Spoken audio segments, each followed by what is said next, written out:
Can you hear me, everyone? Sorry, I'm probably a little late. I'm getting some hot water and a nice some tea here. Right, I might turn that background down a little. Righto. I think we're good to go. Let's do this. Wait, let's turn down a little bit so I can hear myself. I'm gonna keep music on for a little bit. It's 100k day today. Well, I think we're actually 101 now. We're 101.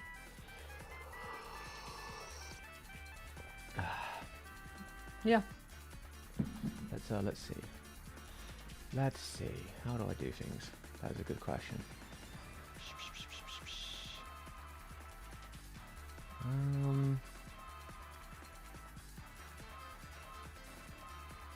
Alrighty. Let me switch up with the thingamajig here.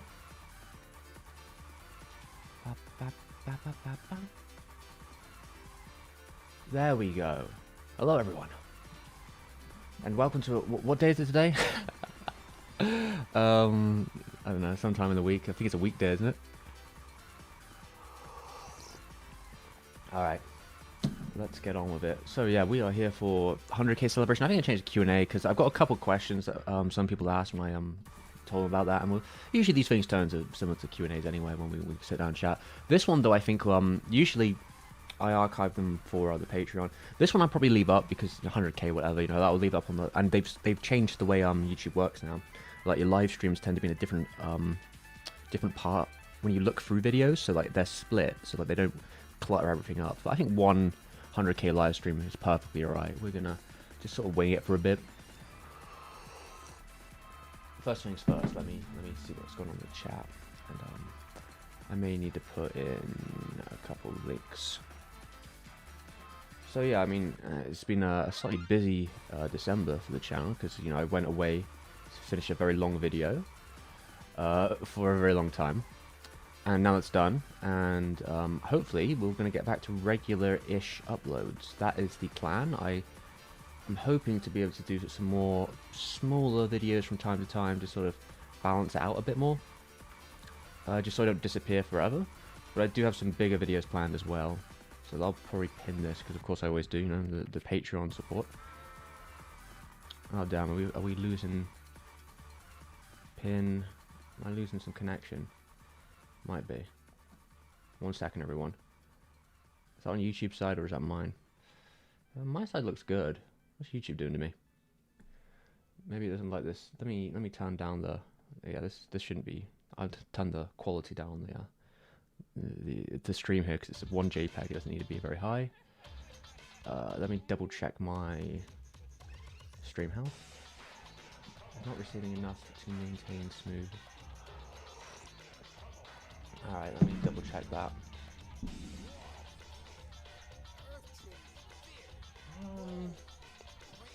It's telling me, how's the stream for everyone else? Because apparently it's telling me on this side it's bad.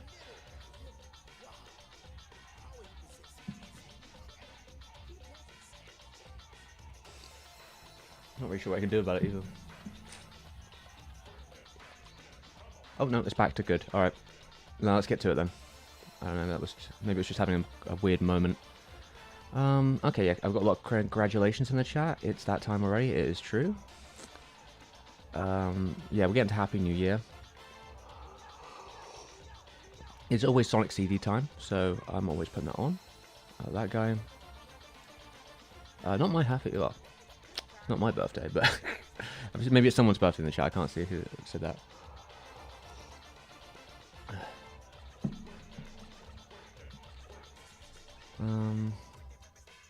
Yeah, I did all the art and videos. Thank you for the comment. It is party time, and I am here. Am I dizzy after that spinning a little bit? I'm very dedicated to the waiting menu. I do spin around myself every time. And yeah, Ray's here too. Oh, we're 101 now, I guess. I don't have any I don't have OLD displays on my stuff. My stuff's pretty rough, like crusty as hell. So, is it Friday? Maybe I should I see someone's talking about the David Lynch thing. Is it? What would he say? What's the date today? Is it 30th of December? Is it like It is 30th of December, and if you can believe it, it is Friday once again. There you go, that's my botched David Lynch. Yeah, I think the stream sort of sorted itself out. It might have been the Sonic CD music being in 1080p when it's a JPEG, so I just turned it down, trying to make sure nothing else was on that might be messing with stuff. I think it might be YouTube as well, because on my OBS it says everything's green. Oh, yeah, by the way, I did, I thought I used to have one. I don't know what happened to it, but I set up a Streamlabs today, because I did plan to do a thing. Someone said this last time we were talking about donation per haircut thing, because I haven't, if you notice, my hair's pretty long right now, because I didn't cut it basically the whole year when I was shooting the Ava video, and I did shoot that, like, I guess time to plug the other video. So December, we've had 2 videos come out. The Evangelion Hideaki Anno video, that came out early December, and a couple days ago, almost a week now, I guess, I released the top 100 anime movies, which was more of a side thing I thought I'd do. You know, 'tis the season. I usually do those kind of things this season, but usually I go through studios. But I thought I'd do something a bit more lax and just do it that way. Though it took forever to shoot. I was shooting for like 4 hours just in front of the camera, just going. I had like bullet points. I didn't really have a script per se. There was some scripty things there, but I was pretty much just going off it. So, you know, I sometimes ended up in some tangents I had to cut. But yeah, I don't know. I could probably do it with scissors. I was going to get the razor out, but I think battery's dead on it. But yeah, I guess per donation, maybe I'll cut a clip of hair, because tomorrow I'm probably going to cut most of it off anyway. We'll see. But I don't know how dedicated I am to that. Cutting hair in real time is really difficult. You know, it's you know, even when you're not doing that, it's difficult. Anyway, wait. Thank you, Duck, for the nice comments. My birthday is in February, February the 20th. Does my cat hate fireworks? I assume so. She's not in the room today though, but like she doesn't like any loud noises really. In California, it could be. I don't actually know what time it is in California. It might be Saturday or Thursday. I don't know what.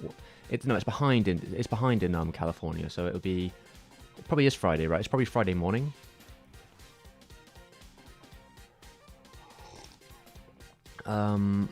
Okay. I see there's a couple questions in the chat. Unfortunately, I did dedicate the people who asked me questions preemptively before do get precedent. So I'm going to try and go through my old list here of things. So first thing it said here is I just had to plug the last 2 videos, which I hope I'm done. So, you know, click on the channel. If you haven't seen the Anno video yet, do it right now. Show it to your friends. I don't care. It took too long. You know, I think some people said about releasing it in parts. I think when I was making it, I was really against making it in parts, because the way you make videos in parts is very different than when you make a big video. And it would mean I'd have to like thumbnail and title like a ton of videos, which would have been stressful. But if I ever do a project like that in the future, I probably will do it that way, because the alternative is far more risky. But yeah, I do have some things planned for next year. I have 2 videos in mind straight away. There's a couple other things still in my head. In January, I'm hoping to release... By the way, is the audio okay, everyone? I'm hoping... Well, it looks alright on my side. But maybe I'll slightly adjust myself a little bit. Yeah, so in January, I'm looking to release a kind of surprise video on DigiCarat. I don't know how well that do that. I could probably do disastrous at this point. I have no idea. I just kind of want to do a video on it. And I think I can probably put it together fast enough that it, you know, it is what it is. Oh, there's a little subscribe that. Yeah, that's Streamlabs. I don't know, what does it mean when people subscribe? Are they subscribing to my YouTube channel? Is that what I'm getting an alert for? Or are they actually subscribing to something else? I mean, thank you to whoever was on the screen who subscribed, I guess.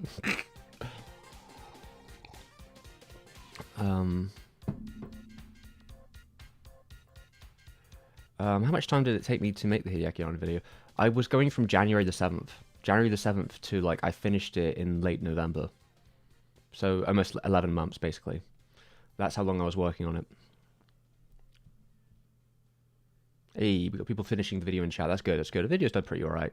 It didn't, like, explode, but I think it's going to be a long-term kind of, like, slow burn victory, I hope. I mean, it's done pretty good. Like, I can't really complain, but, like, you know. It is a bit of a game when you wait to spend that long on a video. Yeah, so we're going to do a video on DigiCarrot, which is pretty unknown, but they had a new series come out this season, actually. I think it just finished. But I'll be talking about a lot of fun concepts, and I'll be trying out a more relaxed format with the video. That's my kind of plan, to be more on camera. I just bought a green screen recently, which I've been using a little bit. I need to learn how to light it properly. So that is the plan with that, is to try out that, be a bit more on camera. The video will probably be, it'll be structured, but I'll probably be a bit more off the cuff because I'll be on camera so much. So I'll probably be going like that, which will probably make it fast to make. I've got some interesting ideas. It's more about just formulating it. I've been watching a lot of the series, and some of the series is very long. Some at the beginning, you know, it's fine, but like when you get to DigiCarrot and Neol, that stuff, like it's like 72 episodes of that, and it's like 10-minute episodes, so like it's a lot. And then there's like 2 other spin-offs on top of that, so like it's like, and then there's another 12 episodes later on, which are much shorter, but still. And then there's everything else. So like, yeah, structuring the video is going to be an interesting task. We'll see how that does. Anyway, I've got like a thumbnail already picked out, and the next big video is going to be on Princess Mononoke. I did a poll on Patreon a little while ago for that, and it looked like Hal was winning, but then I guess Princess Mononoke won out. So I imagine that video will go, but I imagine it will get copyright strike before I even release it. Oh, there we go. That's a subscription from several people. Long name.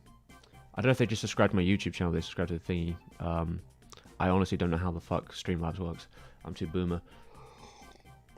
Thanks for the subscriptions. Whatever it was. I assume it's just to my channel. I don't know why it's giving me alerts for that though. Yeah, Princess Mononoke, that's going to be a bit of a hell. I've got several books on the related to the film already. You know, I've looked through things before. There's a couple of documentaries too that I have here and there. But I imagine that could do pretty well, but it will probably get copyright strike before I even release it, and that might be better if it does that, because then I can just get it cleared before I release it, and it won't get any limits there. But allegedly next year is the release of Miyazaki's next movie, final movie, whatever you want to say. I mean, he's getting pretty old now, so this could well be the actual final movie. But apparently, you know, it's pretty much done by the sounds of it. It's in like finale position, and the coloring, post-processing, and all that. They finished animation this year sometime, a while ago. But if that's the case, we may release a couple Ghibli videos. Depending if I can get my hands on it, maybe I'll do like an impromptu video on his new movie. I don't really like doing videos though on stuff when it's just came out, when it's fresh, because there's like usually enough information around. But if I can think of like an angle to approach it with, because it will probably be, again, probably more vloggy, because I don't know if I want to risk putting footage out there, you know, because obviously Ghibli is very trigger happy when it comes to taking people down, like copyright wise. So I'll think about that and see if there's anything there, but I'll have to wait closer to the day. But yeah, maybe Howl's Moving Castle could happen too. You know, I'm just basically throwing out ideas. I think I've been talking to some people for a while about doing maybe like a cyberpunk video on like the entire sphere of cyberpunk in Japan and anime specifically, which could happen, but I don't know. I had thought about like, yeah, maybe hypothetically it could happen this year because they had the new Cyberpunk show coming out, but you know, I was just working the whole way through that its release, making that other video. I assumed I'd have finished the Islands video like months ago, and I didn't. So you know, what can you do?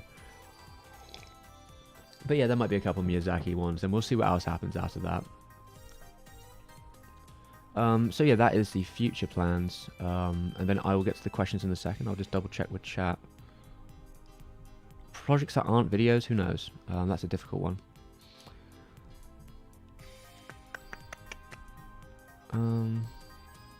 Yeah, and thank you for everyone who's complimented the 100k. We're finally there, everyone. Yeah, I mean, we could do Cyberpunk. I don't think a lot of people know the thing about Cyberpunk, and I've seen this before, but like, if you're going to talk about it overarchingly and historically, like, you can't really, like, you can't really separate the anime from everything else. It would be really stupid, because you have to at least acknowledge what the genre is over here, right? Maybe over here, I don't know. Over here, and then you have to then acknowledge, okay, well, it came from there in America and all that, and all these writers, and then it comes to Japan. How does it get to Japan? What form does it take when it hits Japan in this more like indie sense? And then from there, where does it go and what differs? So you can't ignore that. You can't ignore the history and the time period of which it happens, which I think a lot of people do, which means like your dissection of it is pretty much worthless. If we're talking about like a broad look at it. But yeah, I think specifically with Cyberpunk's new anime and how successful it was, I think it's actually a really interesting diverge into like where that genre is now as well, which I think is a good like finale point to sort of get to tie up. But I will have to watch a ridiculous amount of stuff too, even though I'm not going to be reviewing stuff, but I think there's going to be a lot of going through things and seeing for what changes, and it will probably involve going through as many Cyberpunk stuff as I can as well, just to have that base. I've already seen a fair bit, but like just having to go through a tiny more, which could be quite overwhelming. But we'll probably be talking about creators' lineages as well, because with Cyberpunk you can usually see it sort of like waves of people, and specifically with studios too. Anyway, Kat is in the other room. If she comes back, you can see her. She'll probably want to sit here or somewhere close, and I'll get her on camera. Right. Anyway, before I get to the chat questions, I will get to this list here. Unless there's any super chat donations or stuff, they'll get priority. But I did say I would give priority to all these questions I've been asked. One of them is about copyright, because we were just talking about it a second ago. I think it's fair to get into. I think someone asked me something vaguely around like the idea of like, am I afraid of copyright strikes or something like that? I think most creators have like concerns about it. I've dealt with so many of them that I'm a little bit numb to it, but it is always frustrating. Especially when you get a couple at a time, because like one is just annoying, but when you get to two, you're like, oh fuck, this is going to get difficult, isn't it?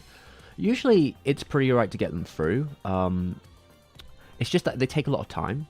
Like, I would rather just cut through the bullshit and get straight to like the legal stuff, because that stuff already takes like 2 weeks, like maybe 15 days. So I don't want to deal with any of that other stuff beforehand. I just want to get through those 15 days and get on with it. But yeah, it's kind of annoying when your video's having momentum, because it's going to kill momentum.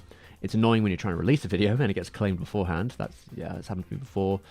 It is what it is though, and unfortunately, until YouTube gives you the option, or even just bigger verified channels the option to like geo-block, there's going to be a lot of Japanese companies that are just not going to really push, like they're not going to move on that, because the rules in Japan are different. And unfortunately, even though you don't have the right to change your geolocation stuff, because it is released in Japan too, it gets into this whole other thing and you have to play that game. It's very annoying, basically. But yeah, I'm more pissed off usually than I'm scared of them. Okay. What inspires video topics, and what is my research process like? My research process is very bad. That's probably it. Usually what happens is I see something that I'm already interested in, or something that kind of catches my eye, and I start looking into it, and if it's engaging to me and I can see the path forward, it will probably end up being a video, just because like that's where you go when you sort of end up in a sort of hyper focus. You kind of just end up that way. If I see something that interests me in a project, then yeah, I mean, ideally you try and get it done as fast as possible, but it can be quite slow doing a lot of research and writing. For the longest time I've not been very good at writing. Hopefully this year I'll be better, because I'm actually medicated now. Last year I got diagnosed for ADHD, which has been like probably the thing I fight against every time I write something, which I think really slows down. I'm usually quite fast at editing and other stuff, but writing and the research tends to take a really long time, because of the sort of, I'm like basically fighting myself. It's like it's like a boxing match with myself every time. But now I'm thinking hopefully it'll be a little bit more streamlined. We'll see how it goes. There's always wishful thinking to it. The research process can be very complicated. I don't know if I can really get into it, because it might be different for a video. Obviously, if I can buy books on the topic, I will. I'll probably look for as many books as I can if it's relevant to the topic. With the Arno video, we looked at a couple books, but there isn't a ton on the English side. But I did look through whatever I could get my hands on. Maybe sometimes it's magazines, right? So it's magazines, it's books. It will be interviews, 1,000 interviews, and it'll be interviews then with people who are related to the project. And then there'll be maybe a general stuff as well. You might just look into who people are, and it might get a bit, if we're going to talk about history as well. There's like a lot of factors of how you go into that. You might end up on Google Scholar. You might end up looking for specific books, PDFs. You might look for magazines. I buy magazines sometimes. I think sometimes you buy film releases. Like I bought, for the Arno video, I bought Karikano, so I could get the Blu-ray book, and then I got a translator to translate that after we crowdfunded it. I bought 2 copies of Ava 3.0. One of them was freelo, luckily, because they sent me the wrong one. Looking for like behind the scenes stuff on that. Don't know if I needed to in the end, but you're looking for extra stuff. Those were in Japanese. I bought Cutie Honey on DVD, which had the making of, which I couldn't find myself at the time. So it was like a full making up. I already had Nadia, but I don't think there was any special features on that. But there was a couple of trailers for the original like pilot. Did I buy? I've bought. I feel like I bought some other stuff. I bought his wife's manga, Insufficient Direction, which had a interview in the back. Our friend let me borrow the Neon Justice Evangelion mangas, but I don't think there was too much in them actually. I don't remember seeing any interviews from any of the people that actually worked on it, the show itself. I think someone asked in the chat, I'll maybe sneakily get to this a little bit. Someone asked about when I first watched the show, Neon Genesis Evangelion. I think I was probably 14 or 15. You know, it's just like, you hear about it. It's, if you're in anime communities or in anime circles, you hear about Ava pretty early on. So yeah, that's how it went. But yeah, back to the question in Themajig. Where was the question at? Yeah, the research it can be quite complicated, basically. But I try and get everything I can.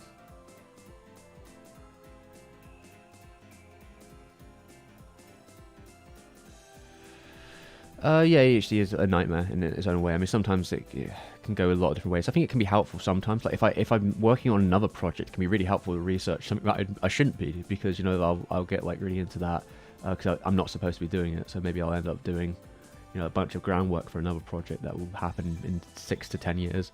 But you know how it goes.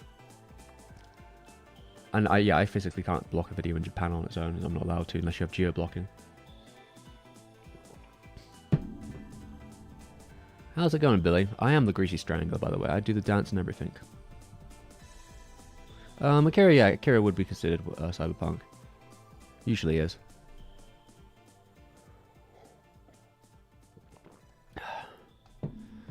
Yeah, but I hope to be better in the future, I guess, of it. And you know, I've been using it a little bit on the last project, but it was such a complicated video to write at times. I don't know if it helped a ton. I think it helped in organizing stuff a little bit more. But you know, it was quite heady. But I think it was just an overwhelming topic. But yeah, like, I don't know, the research project can go quite long, obviously, but it's usually the part that defines a lot of it. And you know, if I pick anything up as we go, I'll add it in. Yeah, and then let's have a look. What's next? Are you happy with the response to the Arno video? I personally, okay, yeah, someone's basically saying they really liked it. Am I happy with the response? Yeah, I think I am. You know, like, there's a horror when you work on a video so long that it will fail and you will just get no views and you'll be like, oh fuck, I just wasted my whole life. What am I doing? And you know, you kind of wonder what would you do after that. Like, it's kind of it's a horror show a bit, and it's done pretty well. I mean, it hasn't done, I think, as well as the Satoshi Kon one did, but I think the Satoshi Kon one was released at a very specific point. So this is the thing about like releasing a video when something is like trending already, like that can kind of give you quite a boost. I released that video just around the time of his 10th anniversary is passing. So that was a lot of people writing articles, and there was a lot of stuff going around that time. He was in the, you know, it was like a topic of discussion a bit. So that was a good time. I think I missed, you know, Shineva by quite a bit. Of course, maybe I'll get some boost when Shin Ultraman comes to America and all that. But who knows? I know there's going to be a couple more. I mean, there's some theatrical releases for Shineva this month in the US, but not in the UK yet. So things could keep moving. Right.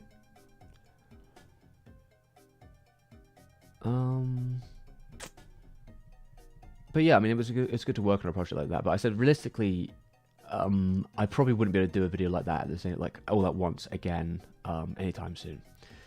It would probably be, if I end up doing anything like that, it would probably be released in segments, or I will try and really find a topic where it can be released in segments. Of course, there might be long-term projects, but I don't know, releasing 3-hour videos is not really my vibe most of the time. I was kind of embarrassed how long it ended up being in the end, because I thought it would be actually shorter. I think my rough estimate was it would be like 2.5 hours when I was counting up, and it ended up being like 45 minutes longer than that. I was like, oh fucking hell, what happened there? Where did that come from? Where did all the extra shit come from? But yeah, there you go. You know, I'm watching the creative field a bit. Someone's asking if, while working in the creative field, have I ever been scammed? You mentioned sponsors. Sponsors are shit. You know, I've been fucked around by sponsors. Even in December, I was talking like 3 sponsors, and none of them got back to me. One of them didn't read my email and said I accepted the deal that I didn't, and I was like really angry at them, and then they just ghosted me. So yeah, I don't know what happened there. I don't know if they got fired or if they just like, okay, he's pissed off, I'm not talking to him anymore. But yeah, it's pretty annoying. I mean, I have a lot of friends in that sort of industry. Yeah, I mean, like a lot of them. Sometimes you just don't get paid, you know, and like it's hard. There isn't enough to like. If it's not enough money to actually go to court over it, even small deals, call it, even the time and effort to that, usually like you're just kind of fucked. But you know, it is a reality, that sort of process, and you're always got to be a little vigilant. And then someone asking about wrist problems. So I mentioned my wrist problems, and I've talked about that. I'll bring it up a little bit in a second. So they're asking about wrist problems. I mentioned it in a recent Arno video.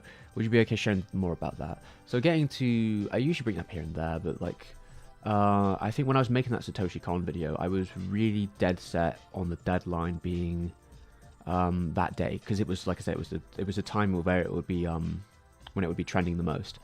And I just injured my wrist during the animating of stuff, and I had to just push for it because I was like, I can't wait for it to heal, because you know, if it takes like a week to heal, I've missed my deadline.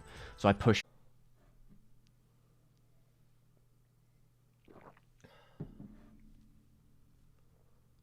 All right, 1, 2, 3. My internet just cut out really fucking annoyingly. Give it a second, maybe it'll come back now. I'm dropping a lot of frames though.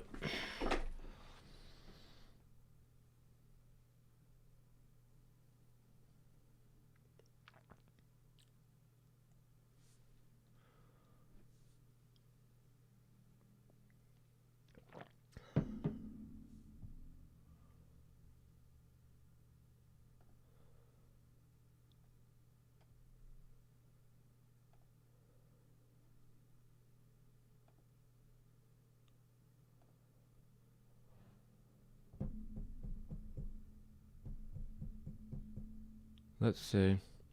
Am I back? Where's my last message from?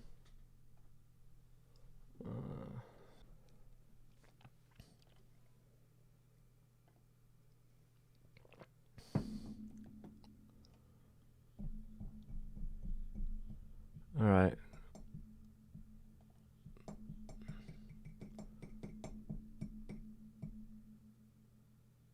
You'll be fucking kidding me.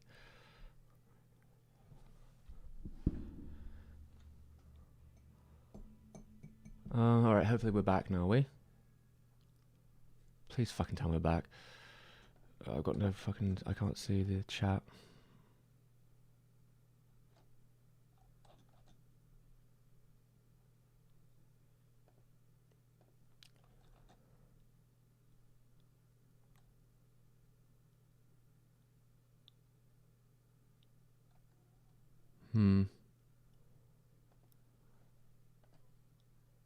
Are we back or not? I'm not getting any responses. Stream is healthy. Is that now?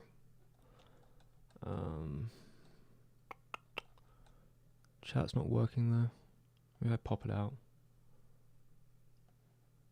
Okay, you're back, are you? Okay, yeah, there we go. My chat wasn't working, now it seems to be. How long have we been talking? Yeah, are we back now? I don't know. My chat stopped working for a bit, but I think we're back now, are we? Yeah, look, I'm green on my side, so I need the chat to tell me how we are.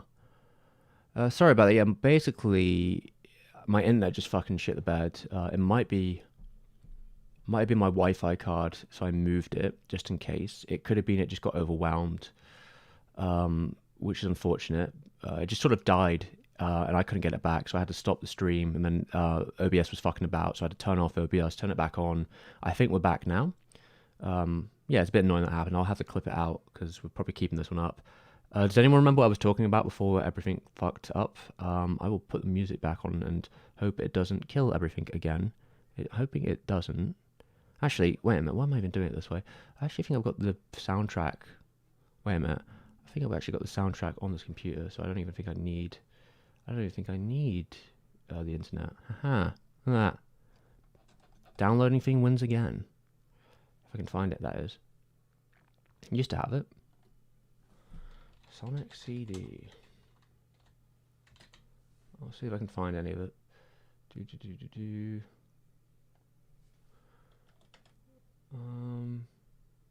There it is. Yeah, it's probably better to do it that way. Where would we have been? I'm going to assume we were somewhere here. I'm just going to throw up a track and hopefully it'll be okay.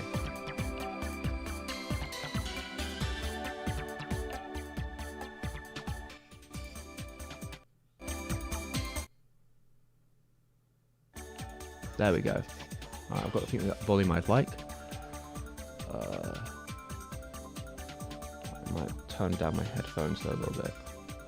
There we go. Right, let's get back to it. So what does it say? Yeah, we're back. Hope we're all good now. Them's the breaks sometimes, I'm afraid.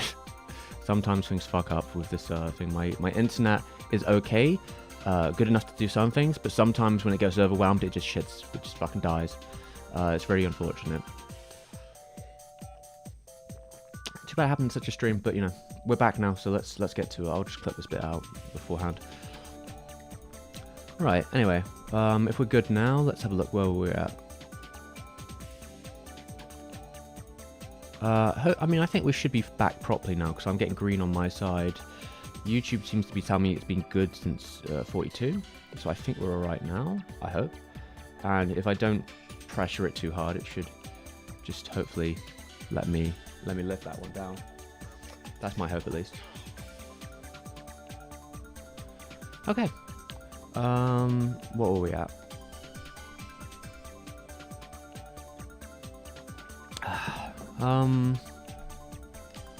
Do I think I'd do 100 OVAs? It depends how well the 100 movies one does in the long run. Yeah, it will depend on that. Like, if that video does okay in the long run, and it seems like it's worth doing, I might do another one. Maybe next December I could do a different thing. We'll see. But yeah, it's a bit hard to market, I think, in my world. I changed the title slightly today because I realised it was such a generic title, it might actually make it hard to search for. So I tried to add an extra word in there to see if that did anything. But, you know, just doing whatever. I don't expect it to explode or anything. Like, just the premise of it alone. But I think it could be a long-term kind of thing.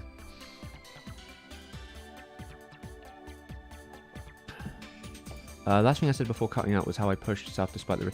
Yeah, I pushed... How's it going, Daniel Straight? So I've been going through comments, but we had a huge internet failure there. It might have been the camera thing, though. I can't tell if it was the internet that blew out or if my my Wi-Fi sort of card in the back there got overheated because it was too close to something else, so it was really hot. But that's why I moved it a little bit. But anyway, yes. Yeah, I basically... God, fucking damn, this music is not suited for this serious topic. Fucking Robotnik, you're doing my head in. Right, I'll just lower the sound a little bit on my side. Okay, sorry. Yes, so... Yeah, I basically injured my wrist. During the Satoshi Kon video. That was several years ago. Still problems today, basically. Maybe a little bit better, you know, it's been time. It might be just because it's numb. But yeah, effectively what they had said to me last I talked to them, because we did all these different tests. They electrocuted me through my nerves. They did an ultrasound. They did a CAT scan or whatever, you know, MRI or whatever. And I think they basically said that, yeah, it was like the muscles had sort of ripped and they were pushing against the nerve, basically. So, like, you know, if I did anything too much, you know, too much movement or exertion in this area, you know, it's going to just rub against the carpal tunnel, like nerve, and cause symptoms of carpal tunnel, which basically means I don't think it can heal, but I don't really know what they want to do, and they haven't really been contacting me. I made a very... They said I could basically choose a practitioner to go forward with, and I chose one, and effectively they just haven't communicated with that practitioner, haven't sent them any of the details, so I'm basically stuck in the mud until they actually fucking do something and send the documents they need to the new practitioner who's supposed to be looking and tell me what they can do. So yeah. Yeah, not great.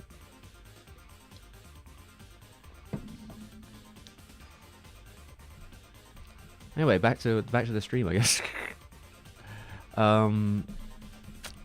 Yeah, I mean, the anime movie one was right to do, but it was just probably not the best time to do it. I was really pretty, like, tired after the Arno video. I was probably not in the best headspace to try and cram that many films in at once. Because I had assumed I'd finish the Arno video with, like, a month to spare, so I'd have all this time to just watch stuff casually, but I didn't, so it was like I was just firing through things. So yeah, that was a whole thing. It was a bit much. Anyway, God, yeah, I'm just glad everything seems to be okay now. Anyway, yeah, we're going to have to be warned if anything messes up again, but looks like it only happened once so far, so that's good. Yeah, I'll become like Watch Mojo. Oh God, perish the thought.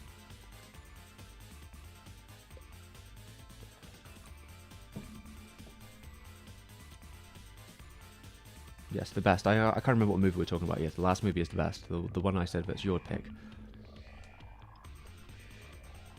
I'm busy. I know I can try and bug them. I have already, but they didn't do anything, so I can try again. Some track from Sonic CD. Who knows which one? The almighty algorithm is a difficult one, honestly, but you deal with it as it comes. That's effectively how this goes. Right, let me have a look from my question document here and see what else people had asked me for this 100k special occasion. All right, we've got one other comment here before we'll get into just sort of, I guess, casual ones. And it was sort of, I think it's basically like, I think this goes for a lot of creators, but the gist of this one was, if someday I'd be interested in covering like Oshi stuff, and I think they specifically said Oshi's less known films. I think the implication overall was like covering Mamoru Oshii's career. And like I said earlier, he's done so much fucking work. Like that guy's done even more work than Anna, I'm pretty sure. Just like so many random things he's done over the years. So to me, thinking about it as a project, I had to think like, all right, well that would have to be separate, a ton of separate videos. I don't think Oshi even has like name power like some of his other stuff, like his other contemporaries have in the same way. So to me, it would probably be like a lot of separate sort of chunks of videos, like separate, because I think you can kind of slice his career into certain chunks anyway.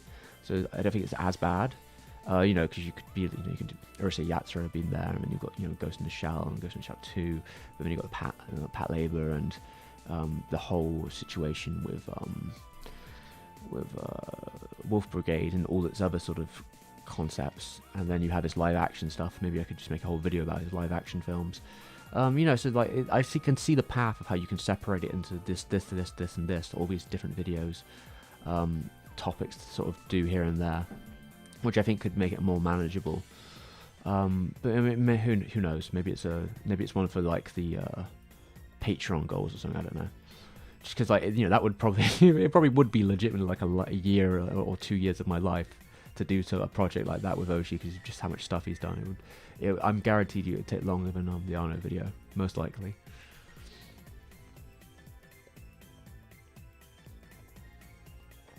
Yeah, the algorithm is a difficult one to please. Yeah, I know the show Mononoke, which is different than Mononoke. Princess Mononoke, yeah. It's interesting. They're making a movie soon, I hear. That's what we're hearing. But yes, let me double check where we're at, everyone. I missed anything else before I got crashed and burned?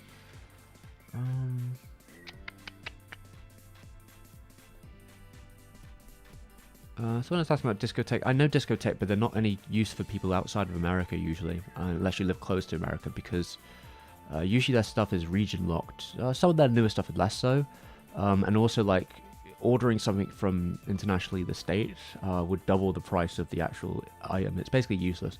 There's no reason for me to ever buy a discotheque release, not only because of it being locked, which can be more annoying to deal with. Also that, like, yeah, it would be ridiculously expensive to import it. The import and postage alone would be expensive on top of the price.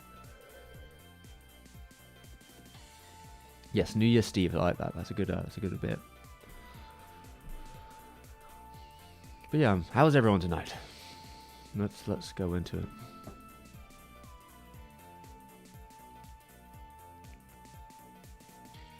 Japanese blogs are also a good source if anyone's looking into that stuff, yeah. If you can find them, yeah.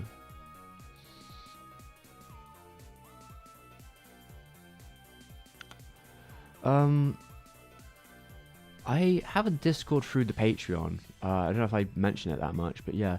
Like, I have a Patreon Discord because I don't have the energy to sort of try and moderate or deal with, like, a public Discord, because, I don't think, the channel's not huge, but, like, dealing with over 100 people, if you get that many, I don't know how many active, but, like, just dealing with lots of people and moderate them is just not something I really want to do with my time.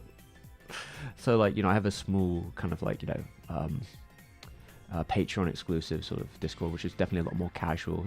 Some of my friends are in there too. They're outside the videos, but I think it's a nice community. It's a nice, pretty chill place usually, and I update people on how the week is going in terms of what I'm doing and what I'm trying to do for whatever project I'm working on.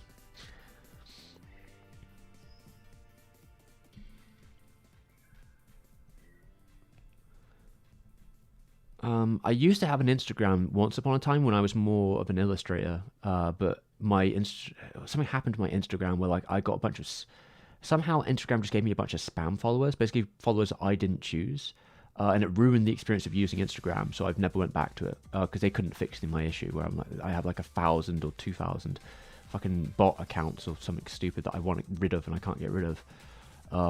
And yeah, now the timeline's like fucked, and it was always very annoying to get stuff onto Instagram because you have to upload it from, well, when I was using it, you had to upload it from a phone unless you use some workaround on your PC. And if you're doing illustrations and stuff, like, I don't want to be taking shitty photos of it with my camera. I want to actually use the real thing.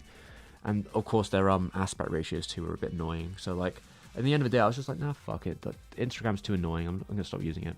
So I did, and I'm probably never going back unless I create a completely new account or something. But it'd probably be on a completely different topic at that point.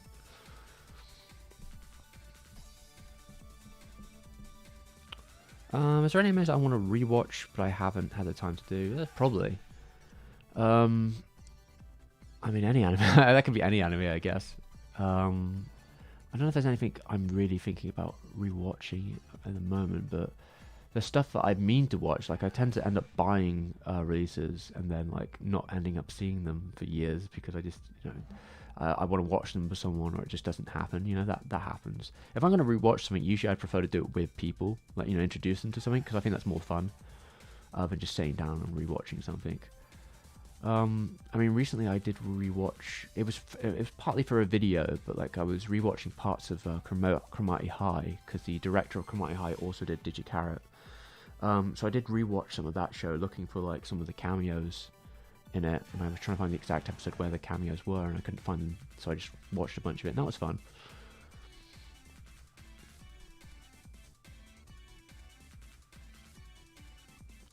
Yeah, I don't tend to speak about games too often. I used to play a lot of games when I was younger. In fact, when I was like 16, I had like this idea about becoming like a video game reviewer. It didn't last very long.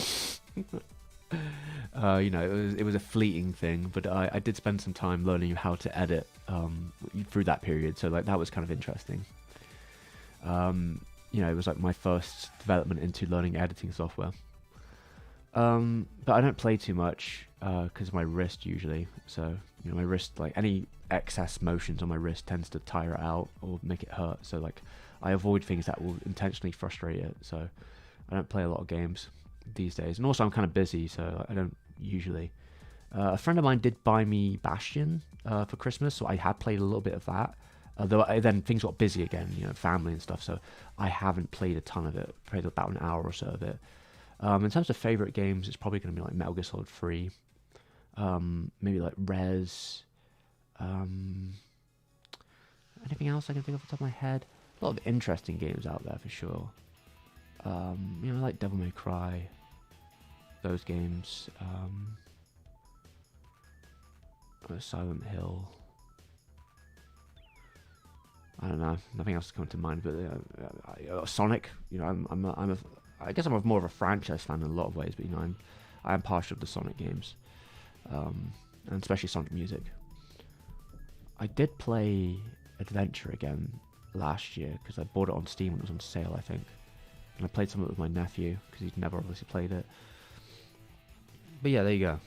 Games. There's probably some other stuff, but I'm not good on the top of my head. Making something that's live action, I don't know about that. What you think I'm gonna make a live action movie? I don't know. Is the plaque on the way? It could be if I wanted to, but Hayden, but I don't actually have anywhere to put the plaque. I don't really know what to do with it. So like I haven't really thought about ordering it. I could get one if I wanted to, but yeah, I just don't really know what to do with it. I guess it would get stuck on a wall somewhere, but I just don't really care that much about the plaque. It's not really something I'm that interested in. So if it's going to be wasting space, I don't really see the point of getting it so far. So yeah.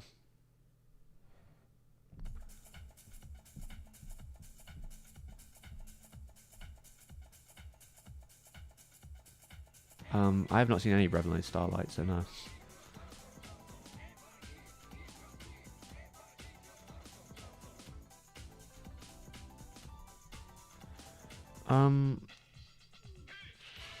what, short films, small videos. Usually I'm pretty focused on the project at hand. I don't really have enough time to sort of be doing like side things usually, especially, you know, when you have ADHD too, it's a bit difficult, I think, for me to work on 2 major things at once with any kind of focus. It would just split me through the middle. Yeah, I'm not really great behind a camera, if I'm honest. I don't feel very comfortable doing camera stuff just on my own. Despite having to do it for the videos, but usually it's quite stressful. But, you know, even then, it's just like I usually have to just point the camera somewhere. But even setting it up is usually quite a bit of a hassle. But hopefully it'll be less of a hassle in the future, because I've tried to design my room a little bit. I've removed a desk I don't use anymore to give me more space. I'm going to get a new bookshelf, maybe 2 of them, so that will change in the videos, because that old bookshelf is falling apart. It's bowing, so it's probably going to fall, and it doesn't fit all my stuff on it, so a larger, newer bookcase might end up being in the videos soon. But that will mean I can clear a lot of space, and hopefully it'll be easier to shoot stuff in that way.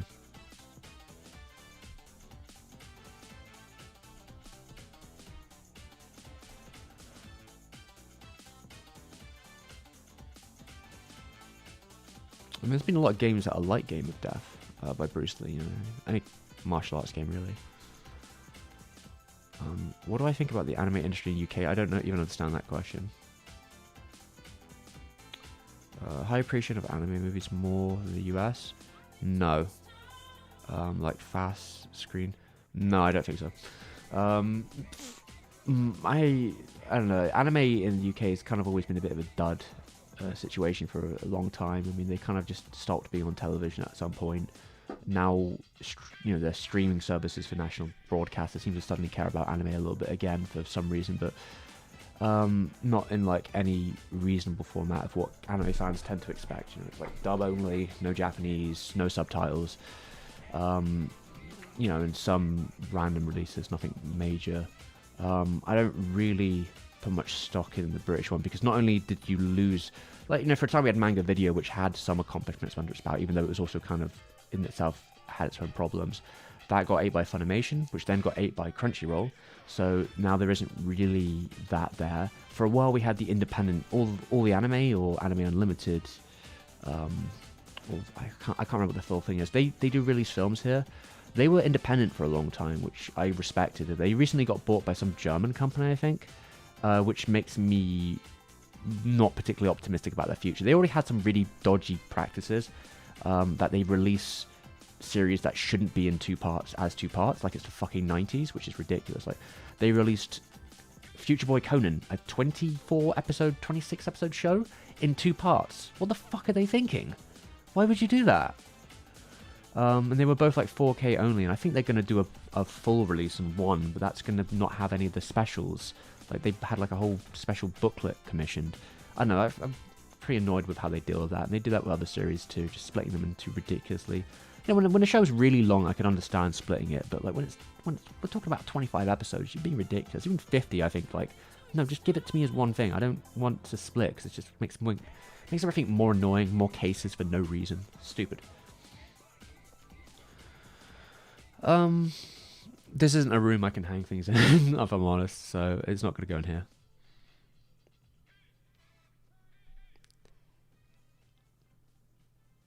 Oh, no, the stream didn't end. Unfortunately, we had some issues with internet connection just dying. Hopefully it won't do that again. I've sort of fixed it by then.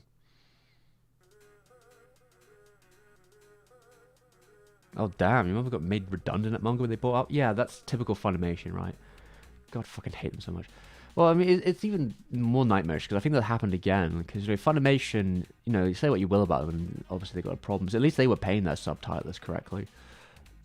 And then, like, all those subtitles got fired instantly as soon as Crunchyroll bought the company. They were like, nah, we're not going to pay that much. So either you work at the rates we do, which is slave labor, or you're fired. Which, yeah, brilliant move from Crunchyroll there. Crunchyroll, the union buster, as they are known. Yeah, we help anime. Yeah, bullshit. Fucking bullshit. Get the fuck out of here.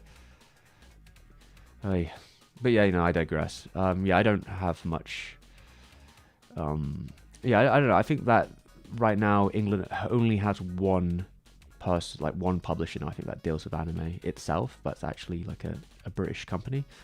So, you know, it's there isn't much else there, which probably means it's kind of scuffed.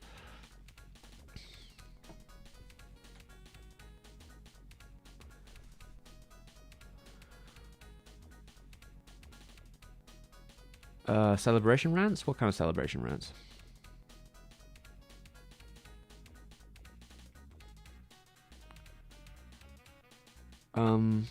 Yeah, I mean, I do all the drawings in my videos. I probably should try and make that as clear as possible. Yeah, I draw all the things in the videos that I put out. But as someone said, yeah, the video's back. Don't worry, yeah, the internet died for a little bit, but I think it's all good now.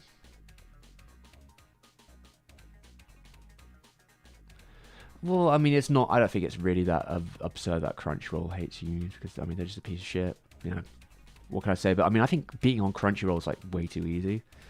You know, there's a lot of silly reasons to be on Crunchyroll, but I mean, they are also kind of shit. Especially, you know, if you're outside of the US, their service is far more subpar as well. You know, if you're anywhere where the distribution isn't as big, you know, the amount of stuff you actually have on their service is like half, if that. And you know, a lot of older stuff just isn't on there. You know, they just didn't buy the rights for it in, you know, these territories, which is, you know, always nice to know they care.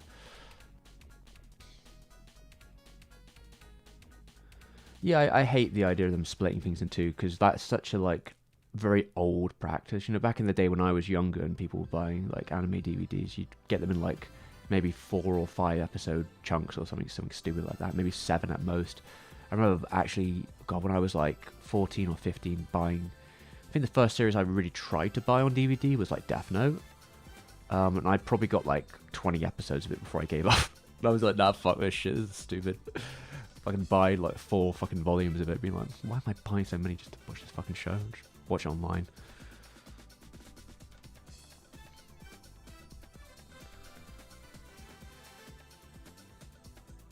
I don't usually try to binge shows, and that the only time I'm ending up watching like a lot of it at once is usually for a video, which I think if you end up watching too much of anything for too long, it probably can make you feel a little sick. Usually it just hurts my back. Usually I'm just like, oh god, my fucking back hurts watching all this shit. You know, I probably need to get my my good chair in the room, because I usually watch it off the projector. So like, I should probably get my good chair in the room and watch it off that, so I'm not like standing, like sitting on my bed, like just with my back up. Because yeah, I'm just probably not doing it any favors. But yeah, I try not to like go too mad with binging. I mean, if I'm feeling it, like I just want to watch it, then maybe I'll watch a couple and I'll see how far that goes. But yeah, I'm also not, but at the same time, I'm not really a guy that likes watching stuff on the weekly. I hate watching things weekly, because at some point I'll just like lose interest. You know, it'll be the wait. I'll get busy, or it'll be the wait, and if I'm lost for a week, I'll forget an episode came out, and then like it's 2 weeks later, and then I'm just like, that just keeps happening until I'm just like, oh, I just don't care now, and then I'll probably just won't finish the show, or I'll finish it much later on. But at that point, maybe I'll end up having to rewatch the whole thing because it's been so long since I've seen the original. So yeah, that's that. Good times, eh?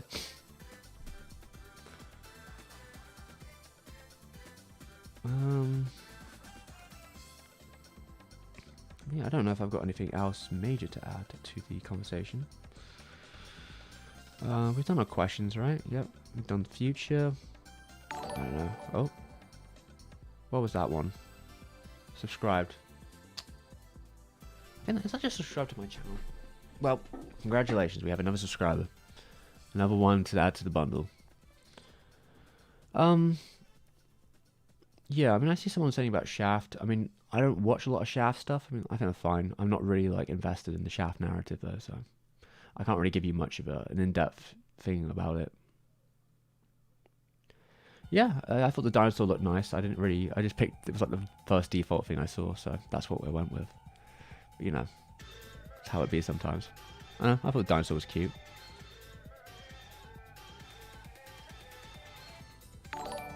Oh, there we go, another one. It's basically, well, I can get it on my head. Can I get it on my head? There you go. There you go, how nice is that? Yeah, that is where we are today, I guess. Let me think what I was saying.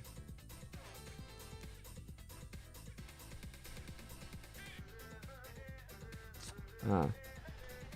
Yeah, speaking of old shows, especially from Madhouse, someone mentioned Trigun. Yeah, I know they're going to be making a new one, though I'm not really that interested in seeing like a new reimagining of Trigun, if I'm honest, especially in, I don't really have anything against CGI, but like the way the show it looks is just not really that interesting to me. Like if they had said to me like, "Hey, we're gonna adapt the rest of the manga with the original team at Madhouse," then maybe I'd be like, "Oh, okay, let's see where that goes." I don't know how that works, but or reimagining at Madhouse, I could totally be like, "Yeah, okay, let's see what's happening there." I'm pretty happy with the original show as it is. I'm not like in need of more Trigun, if I'm honest, in that way. So like, I don't really care to see a CG reimagining, if I'm honest. I mean, it could be good. I'm sure people will like it and all that, but like, doesn't really interest me as a concept, if I'm honest.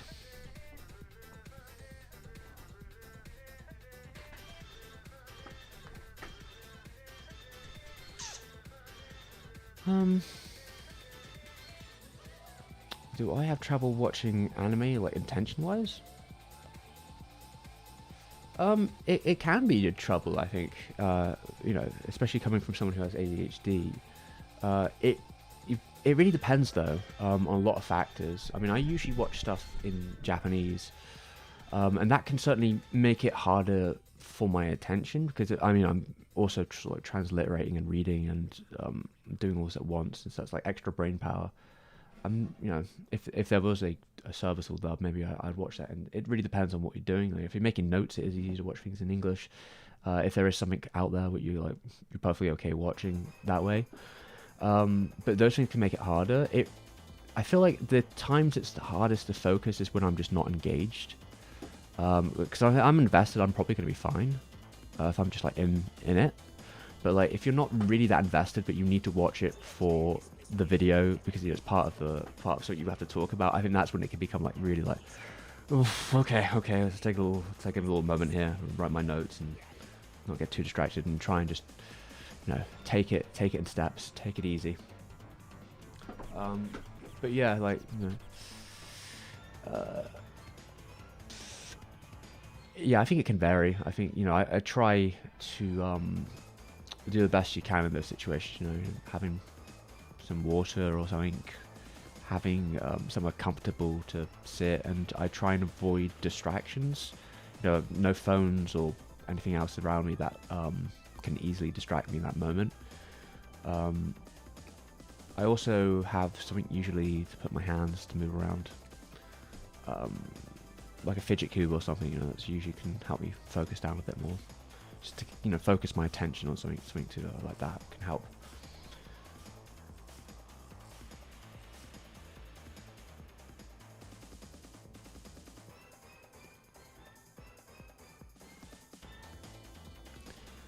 Yeah, but when it comes to who that Trigon's for, I assume it is just for people who haven't watched the original, but maybe have vaguely heard of it.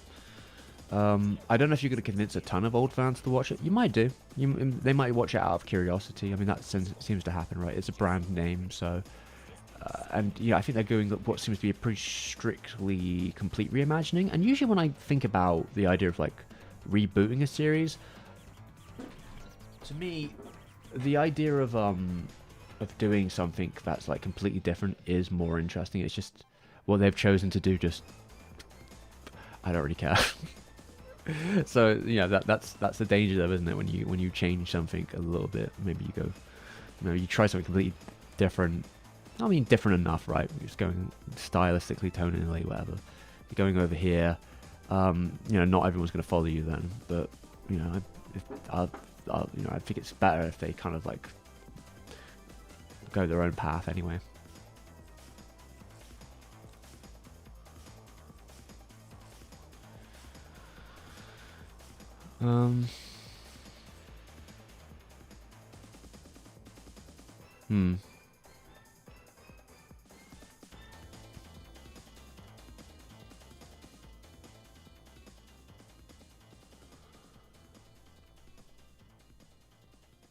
But yeah, when it comes to what were we saying about like adapting a show into 3D like that? Um, I don't know if it's gonna be massively different or not. Maybe in some ways, obviously, like you have full control of the camera. I mean, that could, because they're not following any of the manga anyway. I don't know if they can do any of the set pieces. I don't know if the story's gonna be anywhere close to the same as it was before. So the way they approach that is obviously gonna be different. But I don't know if I'm hugely into just like a lot of spinning cameras for Trigun. I'm sure you could probably do some interesting stuff with like the bullets. You know, with like firing out and going places and moving the camera and such. But yeah, I mean, you know, Studio Orange tends to have a good reputation, so there is that. Like, I'm sure that it will be a competently made show, but I'm not really that invested as a premise.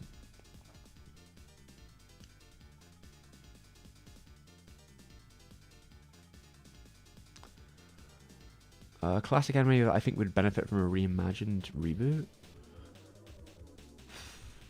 I'm usually not the guy to say that a reboot is necessary at all, ever. Maybe, I guess it would be a situation where like the original would be like incomplete or had interesting potential but didn't really hit the mark as well as it could have. There's probably stories out there like that.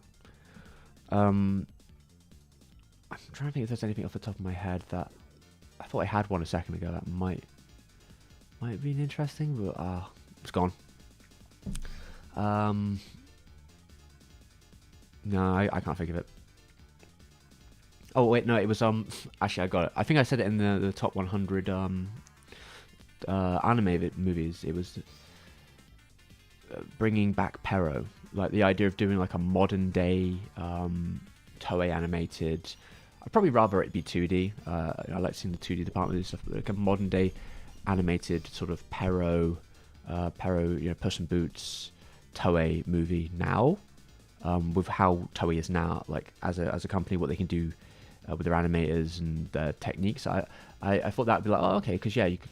I wonder if they would be worried about doing it. I mean, Puss in Boots is public domain, but there's also those giant Puss in Boots films that come out of DreamWorks. And they maybe don't want to bat against them, I guess. I'm not really sure if that's a reason why or not. I guess they could call it Pero instead and have to use Puss in Boots. Maybe they don't think there's the audience for it, which is probably true, to be honest. They made like 3 of them in the 60s and 70s and then stopped completely. But it did become the mascot, so like there is something in it, I think, in there. Maybe more shorts. Maybe that could be cool. But yeah, I could totally see bringing that back and trying a new spin on it in like a modern day age. You know, kind of like Lupin 4 did and stuff like that. You know, when that came back and sort of somewhere between classic and old, classic and new even.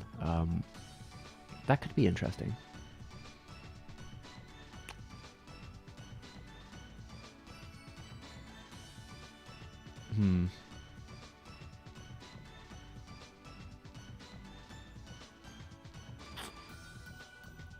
I see someone's asking about the idea of the next Miyazaki. That's kind of an interesting topic because I think that there being a term for the next Miyazaki is kind of a problem. Because there is no such thing really as a next.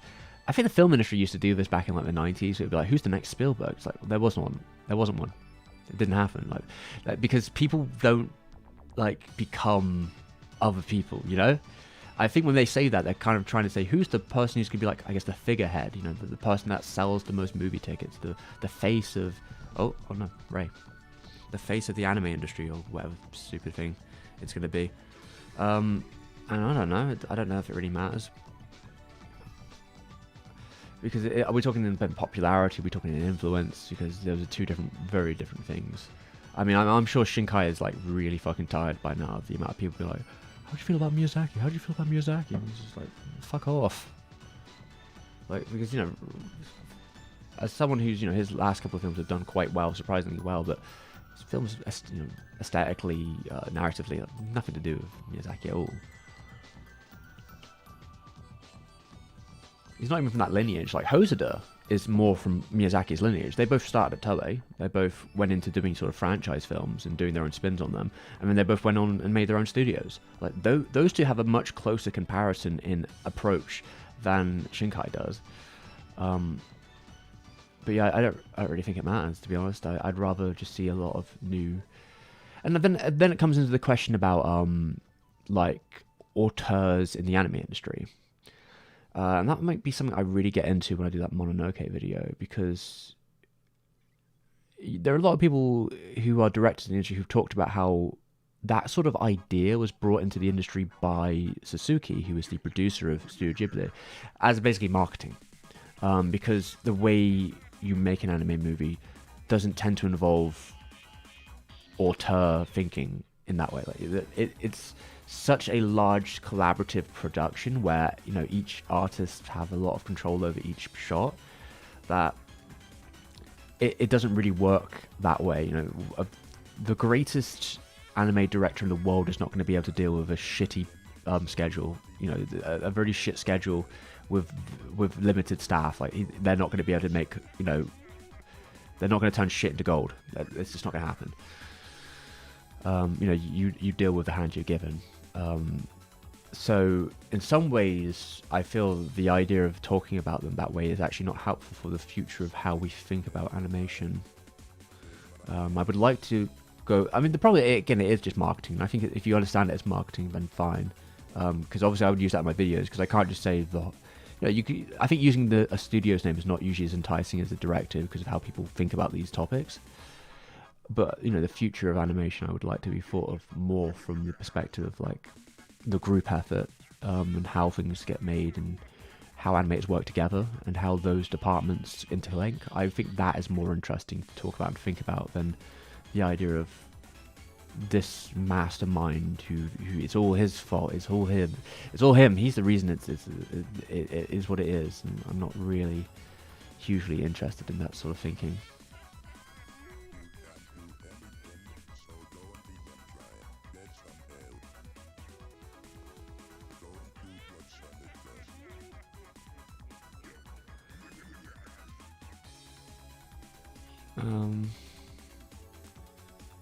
Yeah, what did I miss there?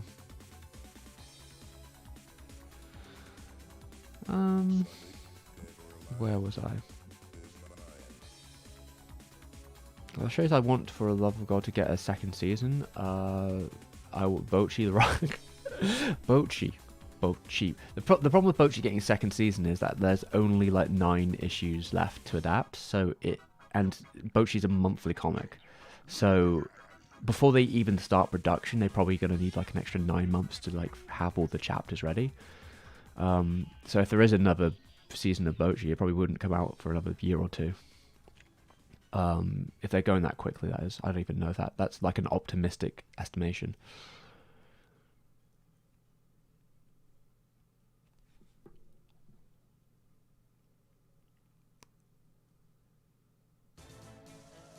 I have no idea what projects are coming out in 2023. I think Miyazaki's new film's coming out in 2023. I have no idea what else is coming out, so I can't really say about like anticipate. I don't usually anticipate animated projects, if I'm honest.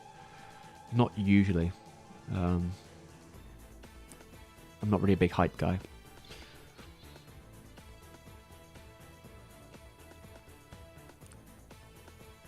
Spin-offs are cool. I don't mind seeing some more spin-offs.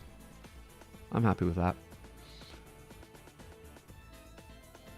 And someone's asking about what Puparia? What, the independent film made by the person who used to work at Sunrise. I've seen it. It's cool. It is a film where I usually say this anytime someone brings it up in chat. I'll always say this about it, that like, let me pull you a little closer. It's a film where like, I feel it is compromised somewhat by its production methods in some ways, where like I know from experience that the way it's presented to them doing it drives me a little bit insane. Just because, I don't know if it was just it might have just been for the video, but like just the idea of scanning every individual layer frame, because you know he does the color on one piece of paper, he does this line work on another piece of paper, and he does background on another piece of paper, and he scans them all there. Scanning takes fucking forever. Like, you know, we're talking like 90 seconds a thing, and if you're drawing thousands of frames, you're wasting so much time scanning it in which you should just get like I mean, he could probably get the donations for it now too. Like, just, maybe he already has. Maybe that's in the old school where he was doing it beforehand. But you want a camera, you want a DSLR camera, you want a proper sort of lens for it for close up. But you need maybe 2 lights or something. You need even lighting. Isn't that right, Ray? You want even lighting, and then you want to bring that all together. You want to bring it all together because taking a shot like that for a frame is going to save you so much time. If it's 90 seconds to scan it, but it's 1 second to take a photo, like, just think how many seconds you're saving on the run of, if you, in theory, want to make a movie that has tens of thousands of frames. Some other stuff too, where I think that the process being like, they want to be very organic, and I can respect that, but the way they use some technologies makes me feel like, well, they could probably speed up the process in other ways too. Like, there's just, shorthand I'm thinking about in terms of After Effects and the way you could composite textures in, where they may save some time sort of doing a couple things shorthand, but I guess that's just not the way they want to do it. But there are definitely ways they could make things more convenient for themselves. And I don't think they would compromise the vision, but I suppose they just want to do it that way, so there's no really talking them out of that. I mean, they have a tablet, and they are scanning it in, and they are cleaning it up in Photoshop, and they are using After Effects, so it's not like they're that dedicated to, like, traditional only process. There's a lot of stuff where, like, they could use those programs to benefit the overall pipeline, but I wasn't there when he was making it, so I don't know exactly. I only know what I've seen from, like, the documentary crew that went in to see him, and what he's mentioned himself, and from what I've seen in the video. But yeah, I think it's a very cool animated just thing. It's very ethereal and mysterious.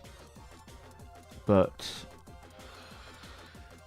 I mean, yeah, it kind of reminds me of something like what they did in Children of the Sea, but maybe more through the lens of something like Angel's Egg, because that's more avant-garde style. And it did get surprisingly popular. That was like a lot of views. Like, if I was that dude, I'd be like, fuck yeah, I'm going to make a 30-minute film of this and put it online on Vimeo or something, and I'm going to ring it in, and I'm going to set up a GoFundMe or a Patreon or something. I'm going to get all that extra cash. Obviously, people are interested in this. I'm going to hire a small little crew of people to work with me. That's what I was thinking to do, but I don't know what he's planning to do. I didn't really check on it, but that is a strange version of Sonic. Alright. But yeah, there you go.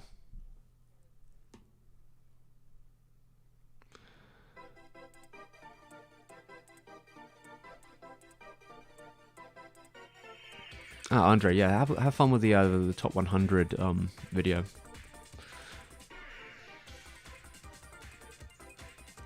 Yeah, I haven't ordered the button yet because I've got nowhere to put it.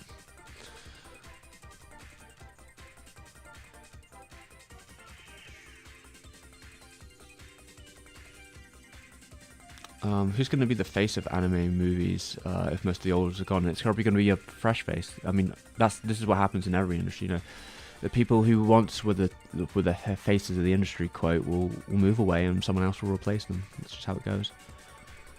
I mean, it could be who else is popular and relevant people. Like, I mean, right now, I mean, most of those people are still in their 40s and 50s though. But I think that's just how it goes. Like, you become a pretty well-known director after, basically being ignored most of your career. That's usually what happens. That's kind of how it was for Yuasa. Like, he was kind of like the indie darling until he wasn't.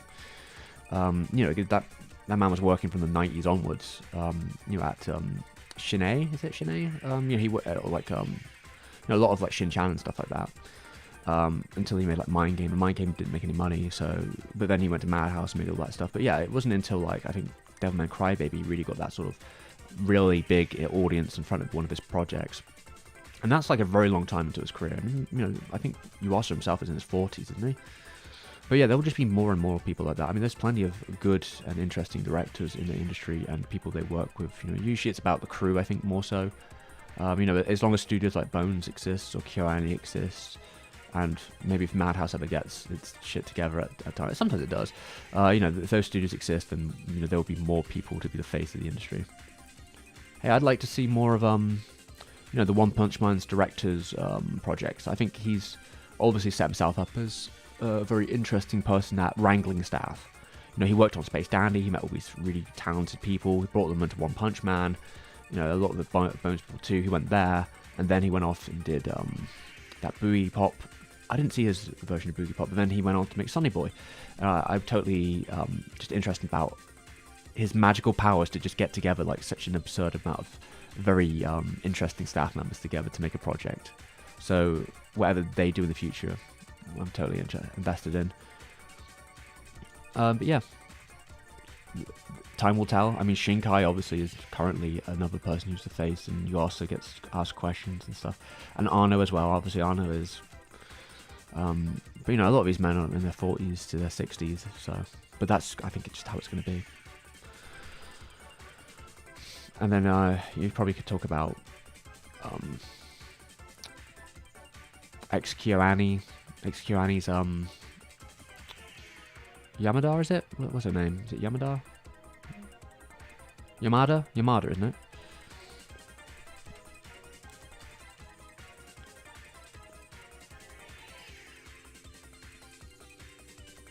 But yeah, I mean, I don't think I'm not interested. I think faces are already maybe.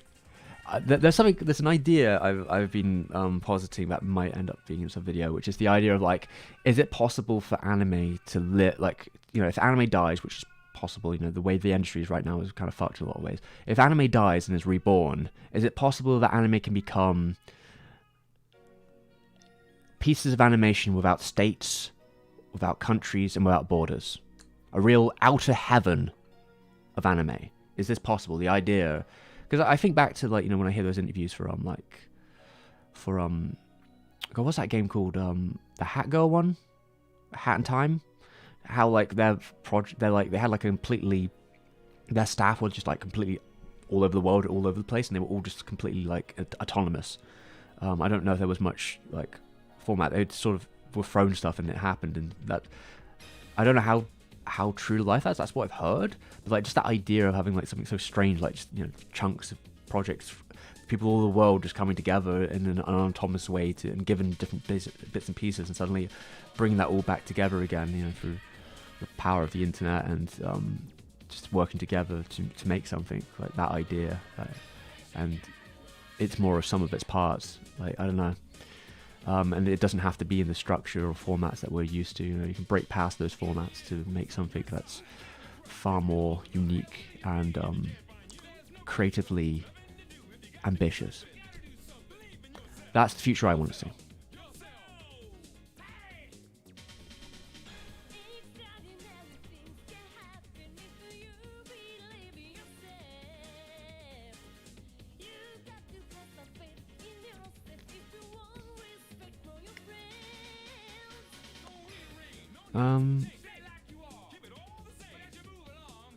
Yeah, I mean, Despero. If Despero comes out in 2023, I'd be very interested to see what the hell that project ends up like. Just because after it's been in like development hell for so long, that to me is I've always really interested in development hell stories because I think they're just so fascinating.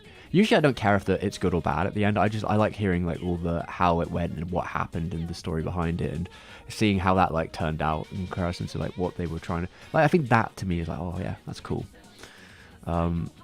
Because yeah, sometimes they, you know, obviously I think it's very hard to keep a consistent project for that long when stuff is going wrong, and usually there's a reason a project ends up in development hell for that long.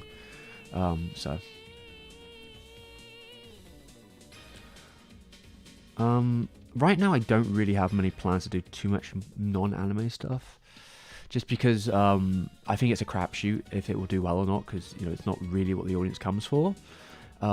If it was, it would be something where I was like reasonably sure it would do okay. You know, if we're talking about like video games or something, like, video games is usually a safe bet, especially if we're talking about a big video game or a game that you like. If there was a game specifically I wanted to talk about, and I could think I knew how to get an audience in front of it, then maybe that could happen. But yeah, unless it's something I'm really invested in, and I don't see me covering too much in the future, just because YouTube is a fickle beast. You know, when you get to like 1 million subscribers and you become like a cult of personality channel, then yeah, you can talk what the fuck you want, right? Because at that point, it's like you have that core audience who are there to see you talk about bollocks, and they don't really give a shit what the topic is. Not that they're gonna watch it anyway.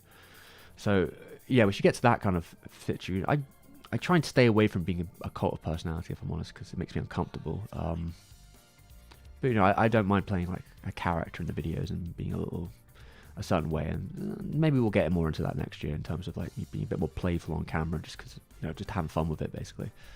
But we'll see.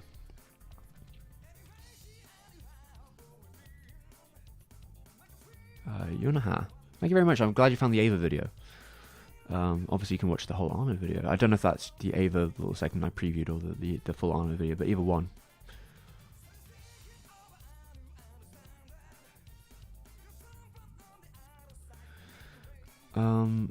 The challenge about researching like non-English material is obviously sometimes there isn't, if it's not popular, it sometimes can be very difficult to find information in English, and then from there it's like figuring out if that information is verifiable and then translating it. Now, you could run it through some programs, but that's not going to be a full translation. Well, that might give you as a gist. And if you can use that gist to kind of figure out if what the article is covering is something you're interested in, then your next step, if you really want to be authentic, especially if it's really important information, is to go talk to a translator. And translation isn't cheap, so like you have to kind of play that game between like, and if the vague gist is enough for the thing you're presenting and you have enough stuff to like back that up, then you can make that decision if it's not really a massive point. But if you're if I'm directly quoting something, I feel it needs to be translated properly. So yeah, that's usually my position on that. But yeah, that's always going to be an issue. I think language barriers are tough, but there's going to be an issue for that, especially on smaller stuff.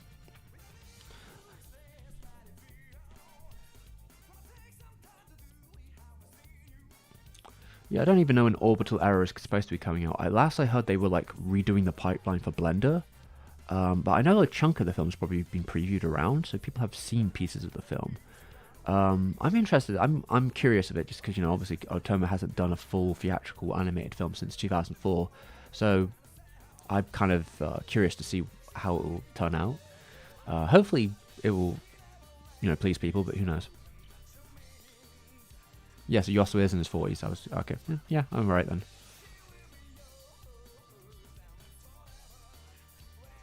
The old Moomin cartoon. I'm assuming you mean the 90s Moomin cartoon. That's what I'm guessing you mean, because there is one 60s Moomin cartoon in Japan, there's a 70s Moomin cartoon, then there's the 90s Moomin cartoon. There's 3 of them. And I think that Made in Abyss director, if the movie director is the same as a television show, then he's a Madhouse employee, if I remember right. He was an ex-Madhouse employee. He did a couple of movies for Madhouse back in the day. If it's the same person, I don't know if the movie's directed by someone else. But